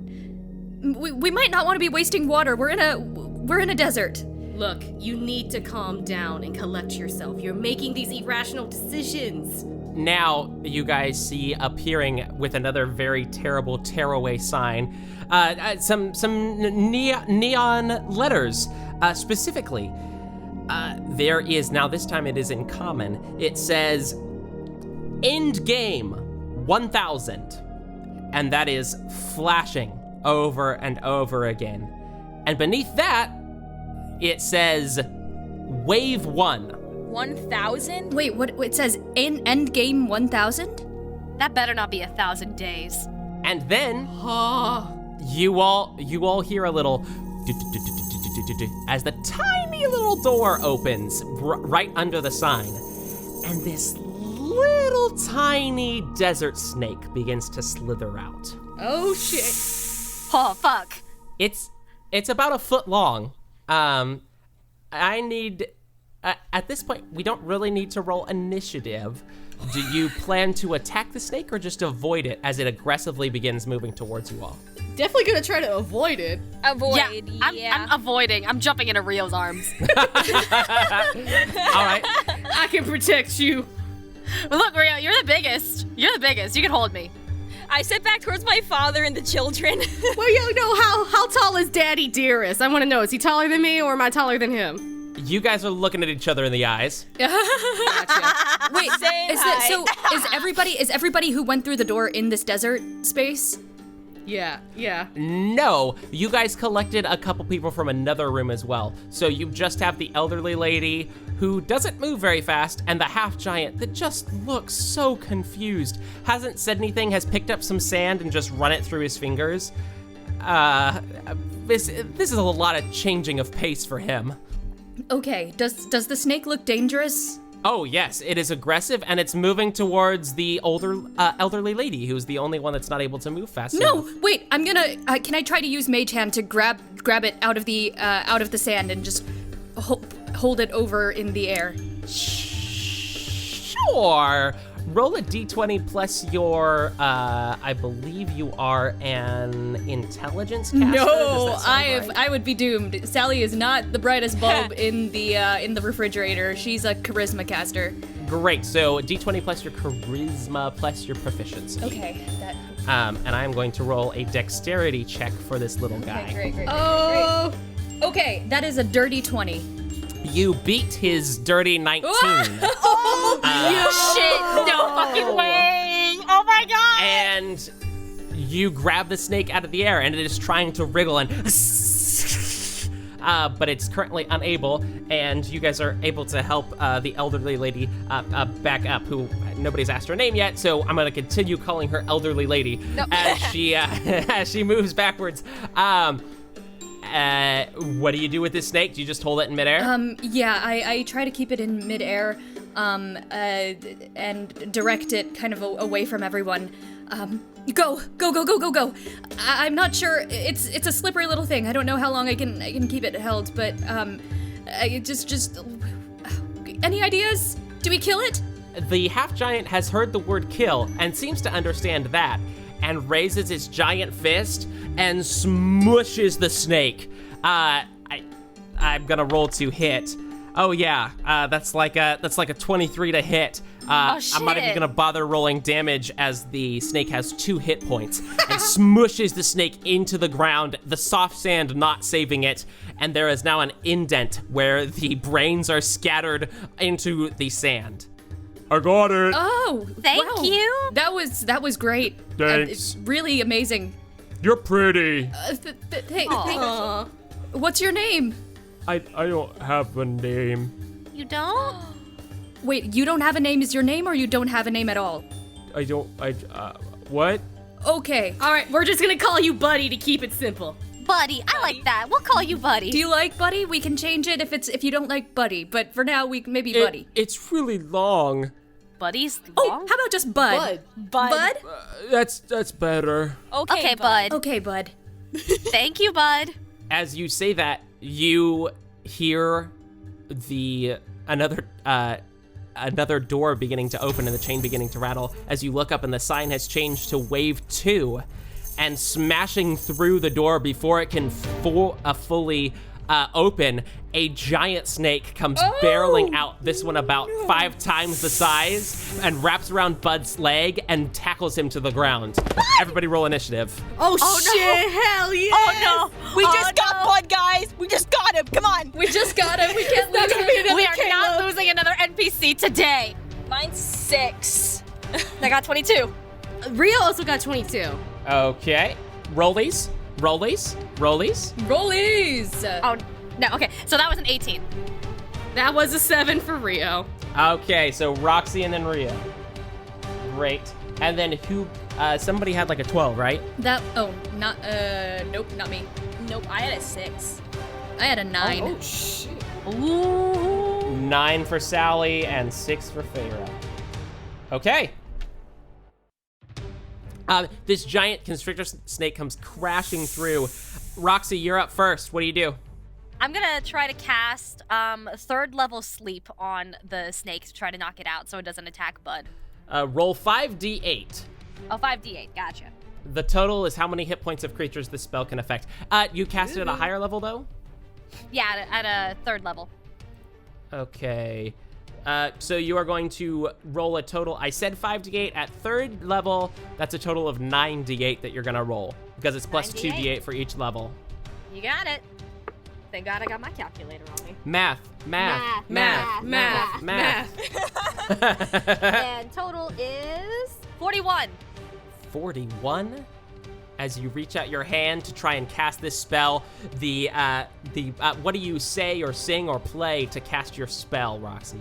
She's just gonna like hum a little song like, and then just wiggle her fingers to try to get it to sleep. As this ASMR / lullaby happens, the magic rockets out of your hand and hits the snake, but beyond a brief moment where the snake almost like shrugs, no effect, as you did not roll enough hit points to take care of the snake. Oh, shoot. Shit. Wait, how many did you roll? 41. Okay, so this thing has more than 41 hit points. So this fucker's got a lot. How the More than 41. Do you just continue to move up to the back of the dome? I'm getting the fuck away from it as possible. Far the hell away. Yep, you run over to the scenery sky that's been painted onto the dome. Rio, you're up. Okay, quick question. Actually, two. So, how far away is this snake? You guys were all pretty clumped together, so he's about 15 feet away from you right now. Yeah, Roxie booked it. Okay, sick. So that solves my question. So my second question, so I'm looking at my attacks, and it says attacks per action 2. So does that mean I would actually attack twice? Woo! Correct, you'd use your fist twice. Bop, bop. Woo! Actually, I was gonna do this. So I was gonna actually throw my boomerang at it, because I actually forgot I have a boomerang in my I was gonna say it's Sokka, isn't it? I'm gonna throw my boomerang. Boomerang! Yeah, I'm gonna throw my boomerang at it twice. Whoa! I am Cactus Sokka! juice. Oh my god, I'm a water genasi too. It makes It'll so much quench ya. sense. It's the quenchiest. Okay, but yeah, so I'm gonna get my boomerang and try to kill it, and if not, I'll try to like make it take damage. Yeah, roll to hit. Okay, that was the first roll was a 14 to hit. That does hit. Sweet. Okay. 5 damage. Okay. All right, and then let me do my. Oh no, I dropped it. My second hit. That is a 19 to hit. That also hits. Okay, and then let me roll my other thing of damage. That is 6 damage. Okay. A total of 11 points of damage. Not bad at all. You run up and you take your boomerang from 15 feet away, right? And you guys, it is impressive as there's a flick of the wrist twice as Rio backs up just a touch each time and is essentially tossing a frisbee that returns to her each time twice and hitting the snake strategically, avoiding Bud. And the snake takes 11 points of damage. What do you move in or move out? Stay where you are? What's your plan? Yeah, I'm a jump back with the others to avoid the snake again. Okay. You jump back and move backwards. Next in the order is the snake, which is it has somebody in its constriction already. It is going to go ahead and continue to just squeeze and pull against the leg of Bud. It is going to roll damage. Bud! Oh no, not Bud! My buddy, not Bud! my friend! Bud Oh, takes no. 15 points of damage as the leg is absolutely purple now, and you hear very faintly as part of the leg seems to just maybe stretch a little too far. But that is the snake's turn. It has a target, and it's going to continue constricting it. Next in the order is actually Aldon, who looks really conflicted. Has the 2 kiddos on his back, who have woken up now by the noise. They're peering over his backpack and shoulders, just watching, terrified. And he you can tell he really wants to run in. He's got his sword out, but he doesn't exactly know what to do. So he just holds his ground and protects the kiddos. Next in the order would be Sally. Okay, this might be a bad time to realize that I forgot to roll hit points for when we leveled up because I did everything else, but we'll figure that out after this. I am going. Now's a great time to do that. No, yeah, okay, great. Hit points. Okay, 5 on the D6 and then 4 on the D6, so that's a 9. I'm gonna jot this down really quick, just that I rolled the additional 9, so later 9 plus your Constitution modifier both times. 9 plus con. Okay, that's con is 3 plus 6, 15. Okay, so add 15 to my normal hit points. All right, great. Thank There you go. I'm so sorry. But Oh, you're good. Okay, I am going to point at it, and it looks exactly like my mage hand again, but this time it's going to go with it's gonna make a slash. And I'm actually going to use Chill Touch instead of Mage Hand, and so... Now, Chill Touch you cannot cast through your Mage Hand. You will actually have to get up to it. Oh, wait, is it a touch spell? Is it? No, it is not. It's a ranged no, it is spell not, tag. and I am wrong. No, okay, no, I thought I am used wrong, and you are right. No, I thought it was a touch spell too because it's in the name, but lucky for Sally, it's not. So it's just gonna look like the Mage Hand, but it's gonna do the Chill Touch with the hand is going to Chilly Touch. I love it.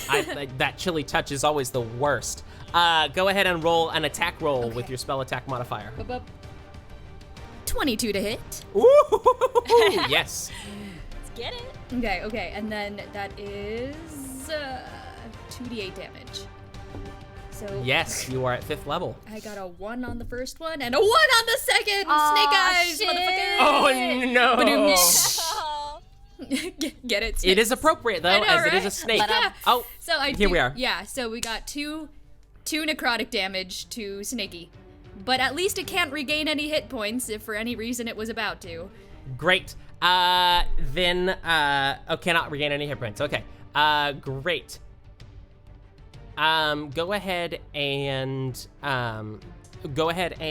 Feyre, you are up, followed by the elderly lady. Okay, question for Chill Touch. Does it what is it? Does it like freeze the snake, or does it just what does it do? Because I don't want to mess it up. Oh no! You don't worry about it. It's just, it looks like the mage hand, but it's kind of just clawed on and grasping onto the snake. Nothing. It doesn't seem like you have a risk of disturbing it. It's just kind of clinging onto it and doing a marginal amount of damage. Okay, kind of there. then would I be able to use the cantrip Produce Flame, and then I'm gonna take 2 shots at it with my bow, right? But would I be able to maybe put some fire on the arrows and shoot it? As long as you take your... If not, it's okay. I'm gonna make a homebrew rule here. Because I love it. It's dope. Technically a cantrip like that is an action, not a bonus action. Okay. I will say that because you have, this is probably a maneuver you've practiced many times before, go ahead and change that action type to bonus action, and this is something you can absolutely do. So, essentially that is going to add a d6 to every arrow that hits every time you do that. You just have to take your bonus action to accomplish that. All right, let me roll 2 hits then.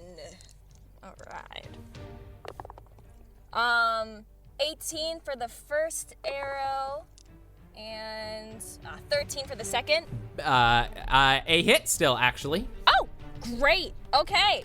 And then let me roll for damage. 1d8 plus 3. Let's go. Plus a d6 for both. Let's see, say for both. Okay. 3 plus. Okay, wow. Okay, 4 for the first one. And my dice got stuck. Come back. There we go. And 13 for the second. So a total of 17. Okay. As the 2 arrows, one after another, they actually start to burn away part of the flesh, and you actually see the inside muscles begin to spasm a little bit. Not on the brink of death or anything, but this giant constrictor snake is starting to look hurt. And next up is the elderly lady, who is not moving quickly, but her eyes are darting very quickly between everything, and looks over at Aldon and says, "Protect the children," and casts Healing Word. Old lady's a caster.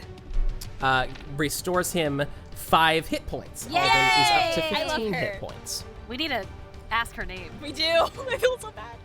Maybe her name's Elderly Lady. You haven't asked. Elderly Lady then backs up more and more and more and gets all the way against the wall and just looks a little concerned from far away. We are back to the top of the order. Roxie, you're up. Roxie ran away from the snake. How far are they from the snake now since they're at the wall of the dome? Since you're at the wall, the farthest you can get away from this sucker is 30 feet. Cool. Because the battle's happening in the center. Bet. I am gonna use my crossbow, which is 30 feet. Excellent. Take a shot. Shot.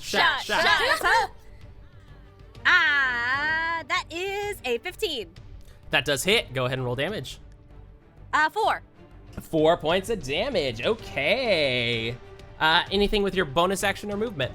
I think I'll end my turn there then. Okay, that is the end of Roxy's turn. Rio, you are up. Okay, so remind me, what's going on with the snake right now? Continuing to try and take off Bud's leg, just squeezing tighter and tighter. I'm gonna see if I could probably try to grapple it off of Bud just to help him out. Okay. I love it. Go ahead and roll an athletics check. Rio pouncing on a snake. I am like, oh my god, my hero. She Dude, rolled. This is what she was born for. She rolled a 16. Unfortunately, the snake beats you with an 18 and continues to grapple tighter. Shit. Oh no! That was your action. Anything for your bonus action? Well, since I'm close to it, I want to see if I could do a flurry of blows to it. Yes, I will allow it. Go ahead and roll 2 more times to attack. Perfect. And Okay. mark off the key point. 6. That's 25 to hit. Yes, it does. So much hits. You actually hit double its armor class. 6 damage. Excellent. Hit. Was a nat 1, unfortunately. Oh no! But the first one does land. The second one, you try to swing a second time, and the snake just constricts tighter and actually traps one of your arms inside. No mechanical problem, just really frustrating, and you don't get that hit off in the moment. Next in the order is the snake, who will continue that and continue trying to break Bud's leg off. What is its deal with Bud? Bud did nothing wrong. Bud was just existing. It's a constrictor snake, and it has a target, and it's going to continue constricting, and unfortunately, I rolled nearly max damage on that. Oh no. Oh my god. Bud! No. And with an additional 19 hit points of damage, Bud's leg, with a sickening crack, snaps off and is now in the constrictor snake's grasp. Bud doesn't even look in that much pain, to be honest. Like, he's hurt, but mostly he's just confused how something was holding on to him and now it's not holding on to him any little more. And he's just looking at his leg like, what? Is he like in shock? Oh Does god. he feel pain? Yeah, we'll Oh, Bud. we'll find out real fast because it's his turn now. And he gets really angry. Give my leg back! And he reaches down and grabs the snake and is going to attempt to grapple for his first attack. Okay. He succeeds. He grabs the back of the snake by the tail and whips it above his head like a lasso and swings it once and twice and tosses him into the painting ceiling away, giving him, rolling really high on damage, giving him 19 points of damage. Yeah, Tit for tat. As this Coming in for the clutch. as this snake slams into the painted sky, knocks chips of the paint off, and there's just this concrete rock material behind it, and the snake lands. This snake is on the brink of death. Probably one more hit's going to take care of it. As Bud throws it, though, he's off balance, and he doesn't really understand that, so he also falls on his butt and just looks really confused. That's the end of Bud's turn. Sally, you are up. Okay, how far away is the snake that after he threw it? About 30 feet. 30 feet. Okay, I'm going to send another. Yeah. Ooh. Okay. I'm gonna send another chill touch after it, and hopefully this one will do a little bit more than 2 damage. Give me a roll.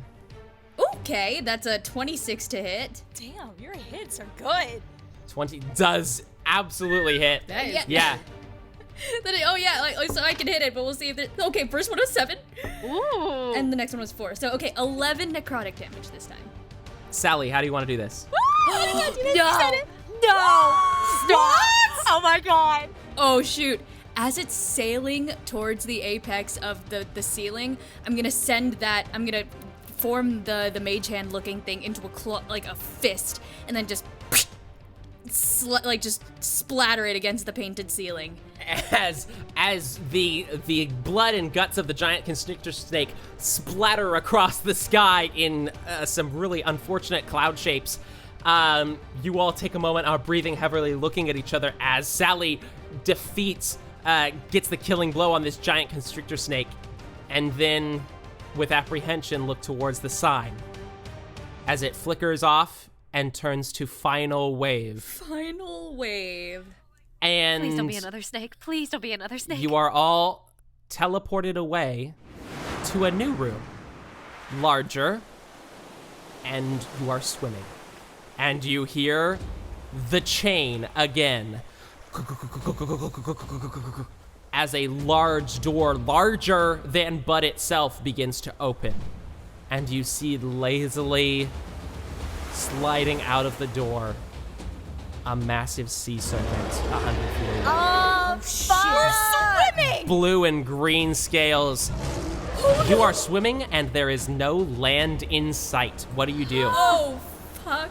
Oh, Fuck. Well, this could be good because you do have a water genasi on your team. okay. Good. So, what can you do? Yeah, come through, Rio.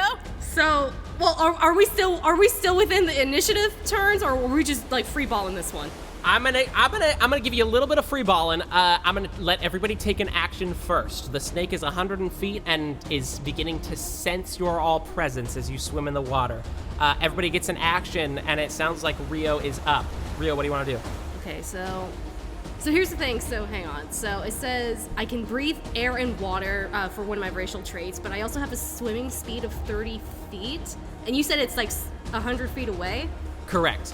I'm trying to think, what can I do underwater?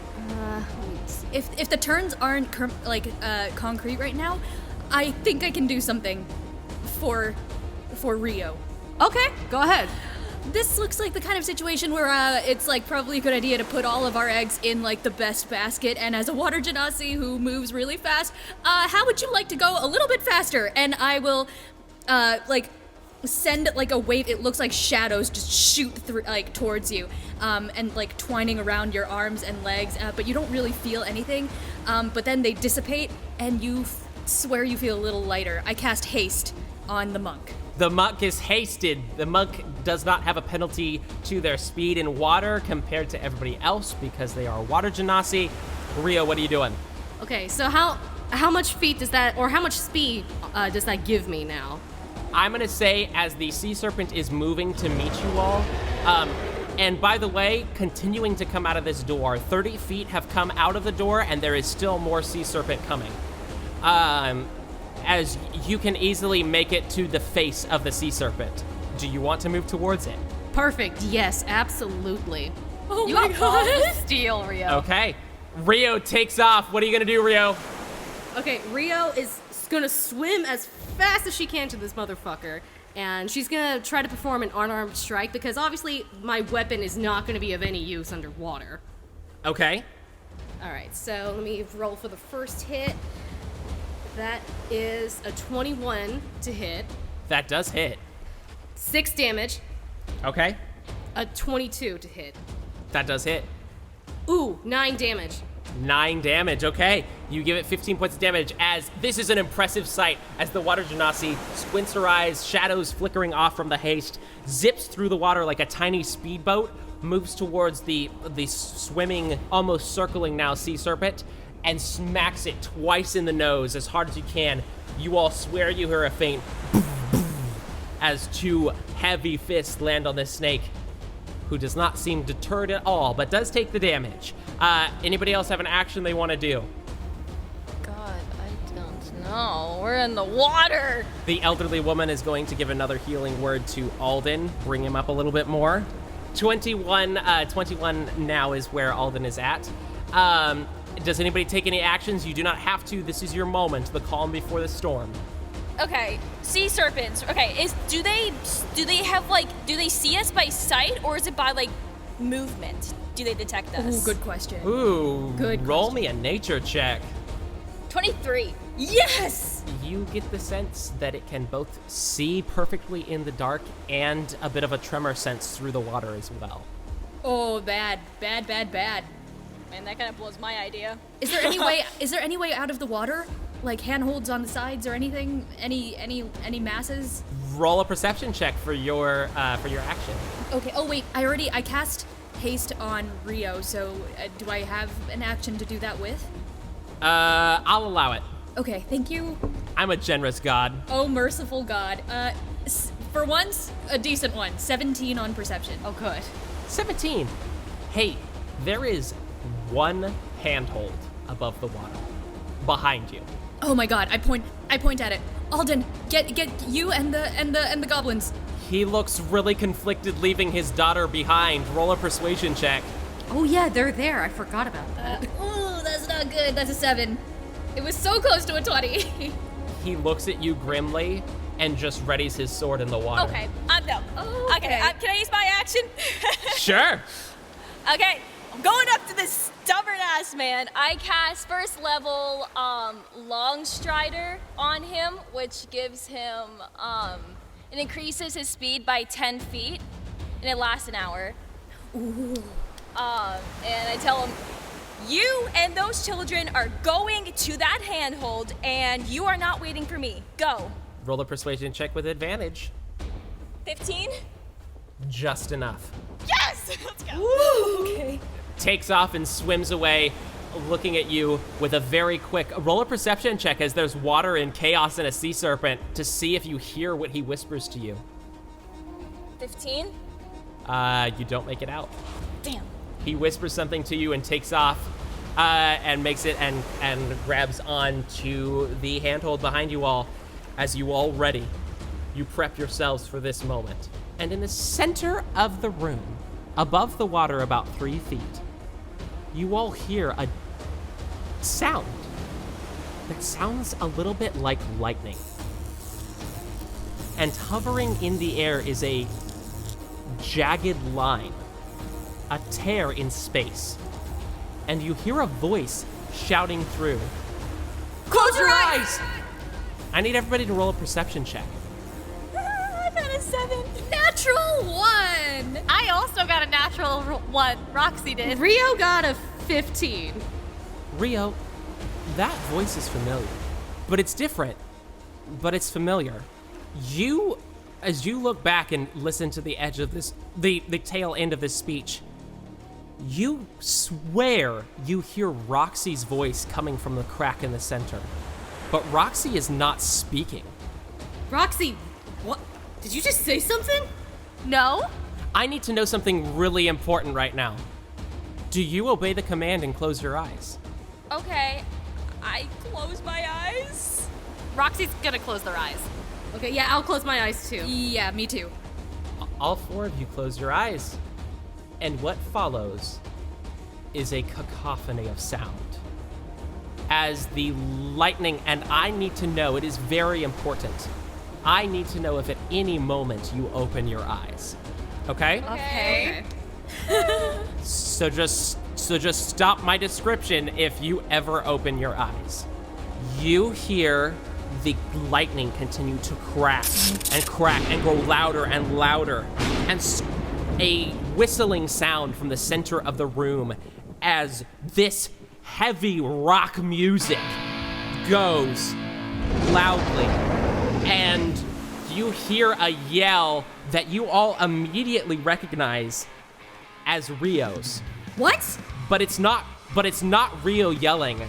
and it is Rio shouting this heavy metal rock scream as this air rockets through, followed quickly by a voice that sounds like Feyre. What is happening? Yelling at the top of her lungs, "Keep your eyes closed!" And then you all hear the retort of a gun fire off 3 times. What? What is happening? Wait. Followed immediately by a loud mechanical grrr as Sally's voice yells, "Yes, keep your eyes closed!" Rio's opening her eyes. Okay. Rio opens her eyes. Rio, this is what you see before I make you accept the consequences of your actions. Oh, fuck. Oh, fuck. Oh, Oh, fuck. God. You see 4 figures heroically rocketing through a portal in the center of the air. You see someone who looks very much like Feyre, wearing this long leather jacket though, older, and wielding twin revolvers. What? Flying through the air and shooting at the serpent. So badass. Wait, what? Wait. You see somebody who looks like an older Roxie, but the muscles are just expanded, and there is a giant hammer as they are running and stepping on thin air, and they land a giant hit on the top of the serpent's head. Yo, Roxie became Thor. You see somebody who looks very much like Sally peeking through a viewing window of this tiny, you wouldn't know the word for it, but it's this machine that's moving through the water at this point on its own and firing off. You all hear, but Rio, you see this giant cannon sound as Sally turns and fires this giant gun out of this, what we would know as the audience is a homemade submarine with goggles on, fires off a gun and immediately cuts off the tail of the serpent before it can even exit to the chamber. What? And finally, you see someone that looks suspiciously like you, flying through the air, gliding on the surf of lightning, and playing a guitar. But as your eyes meet where Rio's eyes would be, however, you do notice that every single individual has a bandage around their eyes, blocking their vision. Rio, as your eyes lay on the other Rio, I need you to roll a d20. Some time traveling shit you shouldn't mess with. Fun fact, so since we leveled up to level 5 real fast, so we gain feats, right, at level 4. So if I fuck up this D20, I have the feat lucky. So am I able to use one of my lucky points to re-roll if I suck at this roll? I'm gonna let you peek behind the curtain a little bit. You're rolling on a wild magic table right now. Oh no! So, oh my god! It's up to you. If you don't like your roll, you're absolutely able to use the feat lucky. You said wild magic, and that could be good or bad no matter what the score is. So let me just... I'm not gonna use it. I'm just gonna go ahead and trust this. Come on. Rio rolled an 18. Okay. Interesting. And you want to stick with the 18? I'll stick with 18. I feel like my chances are good with my first roll, especially since, it's 18. Okay. I need you to roll a Constitution saving throw. Also an 18. An 18. You do succeed, so you take half damage as you immediately... There's this buzzing that begins to grow in the room as you have looked. And this buzzing and echo as you open your eyes and take this all in, and your eyes land on the other Rio. Spikes. And you immediately feel this sharp migraine in your head as your eyes take in a sight they are not supposed to see. And you immediately take 15 points of psychic damage, and you also notice as you take that, so does the other Rio. And the song momentarily falters.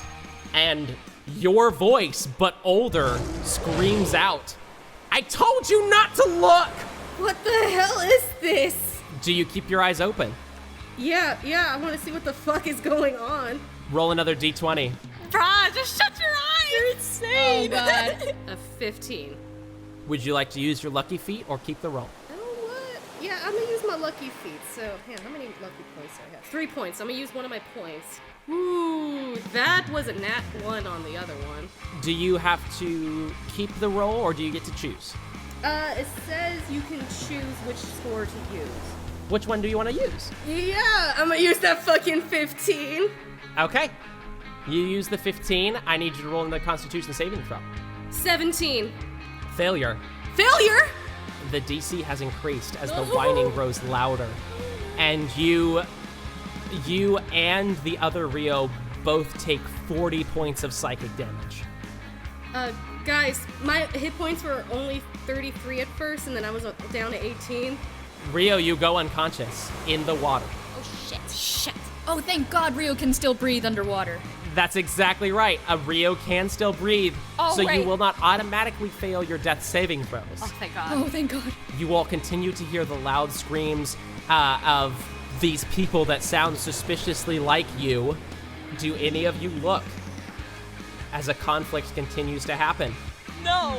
Not after that shit. No. Hell no. I'm conflicted because Yep. no, okay, like Pay the ticket taker. Understand. Pay the ticket taker. We understand what happened, but our characters don't. We're just blind and we hear people screaming and oh God. Sally's gonna open one eye, crack one eye open and try to see cause all we heard was someone say, "We said keep your eyes closed." So someone looked. You're absolutely right. You peek one eye open and you see in this moment there is blood all over the water now as the sea serpent is almost dead already. You see this older Feyre fly, and you now take in fully, is actually flying on a broom. Y'all. Flies up and empties the entire chamber of the gun into the head of the serpent, who is writhing in pain. You see Roxie with a giant hammer is just wailing on the body of the serpent as hard as can, and you see foam coming out of their mouth.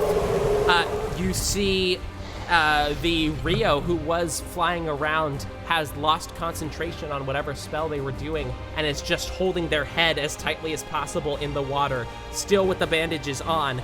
And you see you driving a submarine and cutting off the entire head of the sea serpent by ramming it with this bladed front of the submarine. And I need you to roll a d20 for having that. Oh, okay. I don't have lucky points, so this is do or die. 4? 4. Roll a Constitution saving throw. Okay, well, the good news is that the con save is 22. Okay, you do succeed, as does the other Sally with a natural 20. So you only take 15 points of psychic damage as the ringing continues to grow loud. You all hear this ringing. Sally, do you keep your eyes open? Not after that. After the pain, like the second my eyes landed on me, that lancing pain in my head, I squeezed my eyes shut immediately. Okay, you close your eyes. The conflict in the distance has come to a stillness as the thrashing of the serpent slowly ends in its death throes. And you hear the sound of people moving towards you.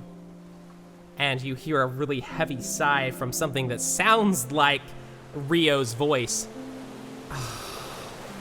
Okay. And Rio, you get healing word cast on you. You take, that would be 11 points of healing. As you start to wake up, you hear 4 different voices of Feyre, Sally, Roxie, and Rio all saying rapidly, "Keep your eyes shut, keep your eyes shut, keep your eyes shut, keep your eyes shut." Do you keep your eyes shut? Yes, I do keep my eyes Fuck shut. that. Keeping them shut. Yep. Okay. At this time, you all hear this almost searching in the water as you hear these 4 floundering around trying to find you all, as they are also blind. Seems whatever spell they had to temporarily make it so they could see their opponent without looking is gone.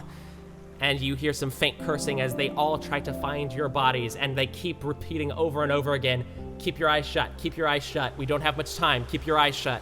As one by one you feel yourself being dragged towards the center of the room. And then teleported away. They were still in the room. You've all been teleported away. Did Aldon and the 3 kids go with, or are they still in the room? And Bud? You hear them coming right behind you. Okay. Oh, thank Okay. God. Oh, thank God.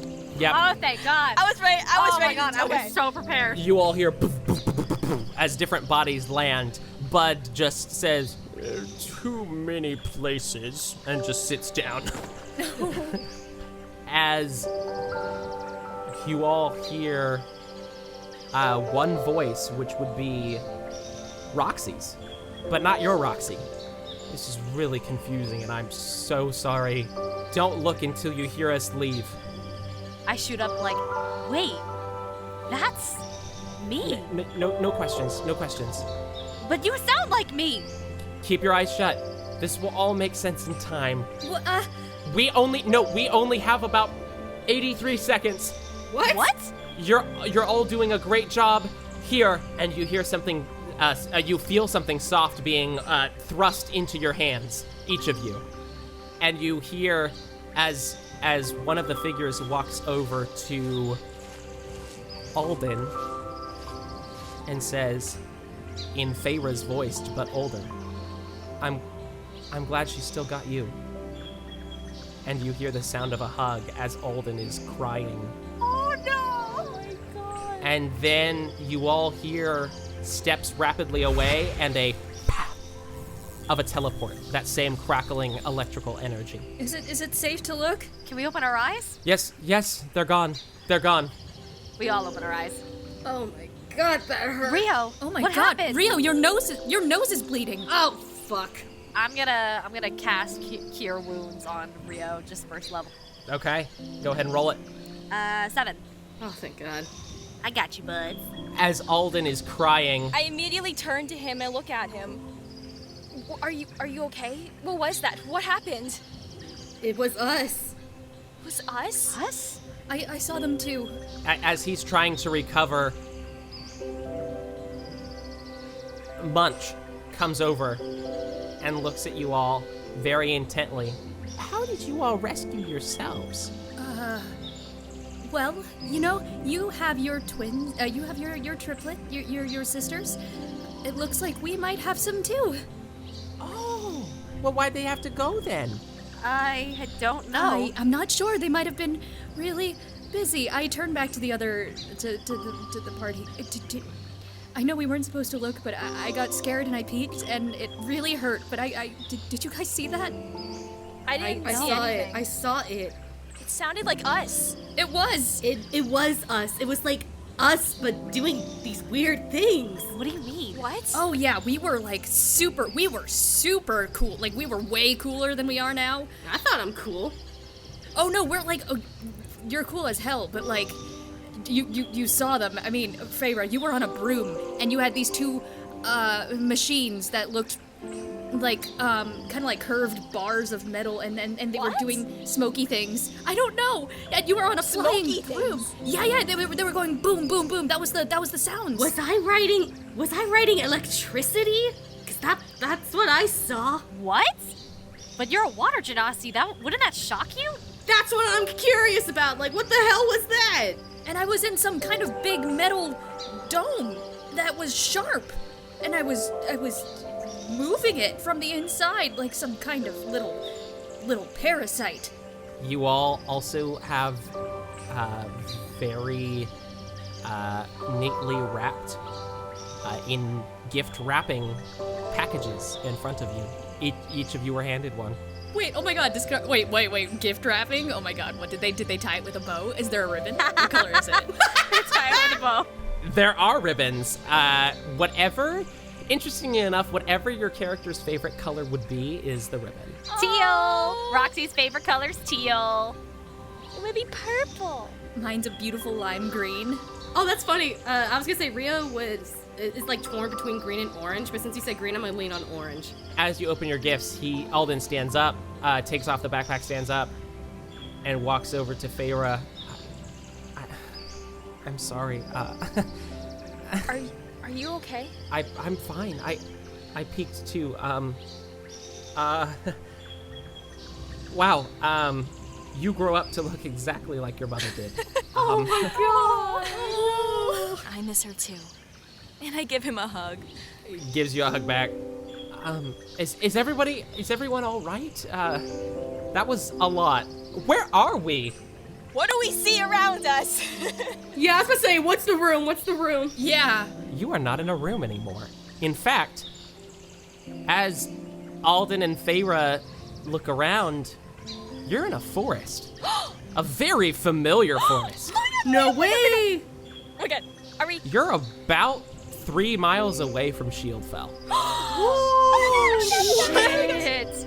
And as you all tear open the packaging, the very neat, beautiful packaging on your gifts, in the order I wrote them down, Sally, there's a metallic black and red rose. Feyre, inside, matching the description of the two who peeked, you see a revolver. Yes! that has these beautiful ivy etchings all over it on the handle. Hashtag give Feyre a gun. Oh my god! I have a gun, guys! Give this sweet little innocent baby a gun. Yeah, let's go! I love it. I love it so holy fun. Yeah! Okay, On her way to becoming Percy de Rollo. Percy de Rollo in the house! Roxie, you have what looks like a very terribly handmade but lovingly made teddy bear. And there's a little note on yours, very poorly written and spelled incorrectly a couple times, but it says, "Tear head off for rage." What? Oh my god! Oh no, what? Rio, your package is slightly smaller as you open it up, and there are these brass knuckles with these skulls all along them and lightning bolts. Oh, hell yes! You can either find, if you guys could find a wizard to identify them, or you can just attune to them and hope they're not cursed. But if you guys want to attune to them, I can tell you what they are. If you're waiting for somebody to tell you what they are, that's great. Let me know. I would love to know what mine does. I would too. Speaking of attunement, am I able to attune to multiple things at once? I still haven't attuned to the other thing, the paragraph of wound closure. You have attuned to it. I'm gonna allow, cause you used it, so I'm gonna say you attune to it. It takes an hour to attune to something. You can attune to 3 things at a time. Wow. Okay. Wow. Woo! So I think I heard you're all attuning to these. Oh, absolutely. Yeah, attuning Yes. to it immediately. Sally, you have attuned to you Oh god. a rose of revivification. So once per long rest, you can cast Revivify. What? Wait, that's huge. That's crazy. So as long as you get to somebody's somebody's dead body within a minute of them dying, you have a chance at reviving them. It has to be within a minute. Feyre, you have a magic +1 revolver with infinite ammo. Oh, Yo, what? Yo, what? The power I hold. Okay. Oh my god. Roxie, you have a lovingly homemade teddy bear that one time you can tear off the head and you will rage, and there are also some mechanical benefits to that we will break off whenever we get there, but essentially you take on the barbarian class for an hour. Oh my god!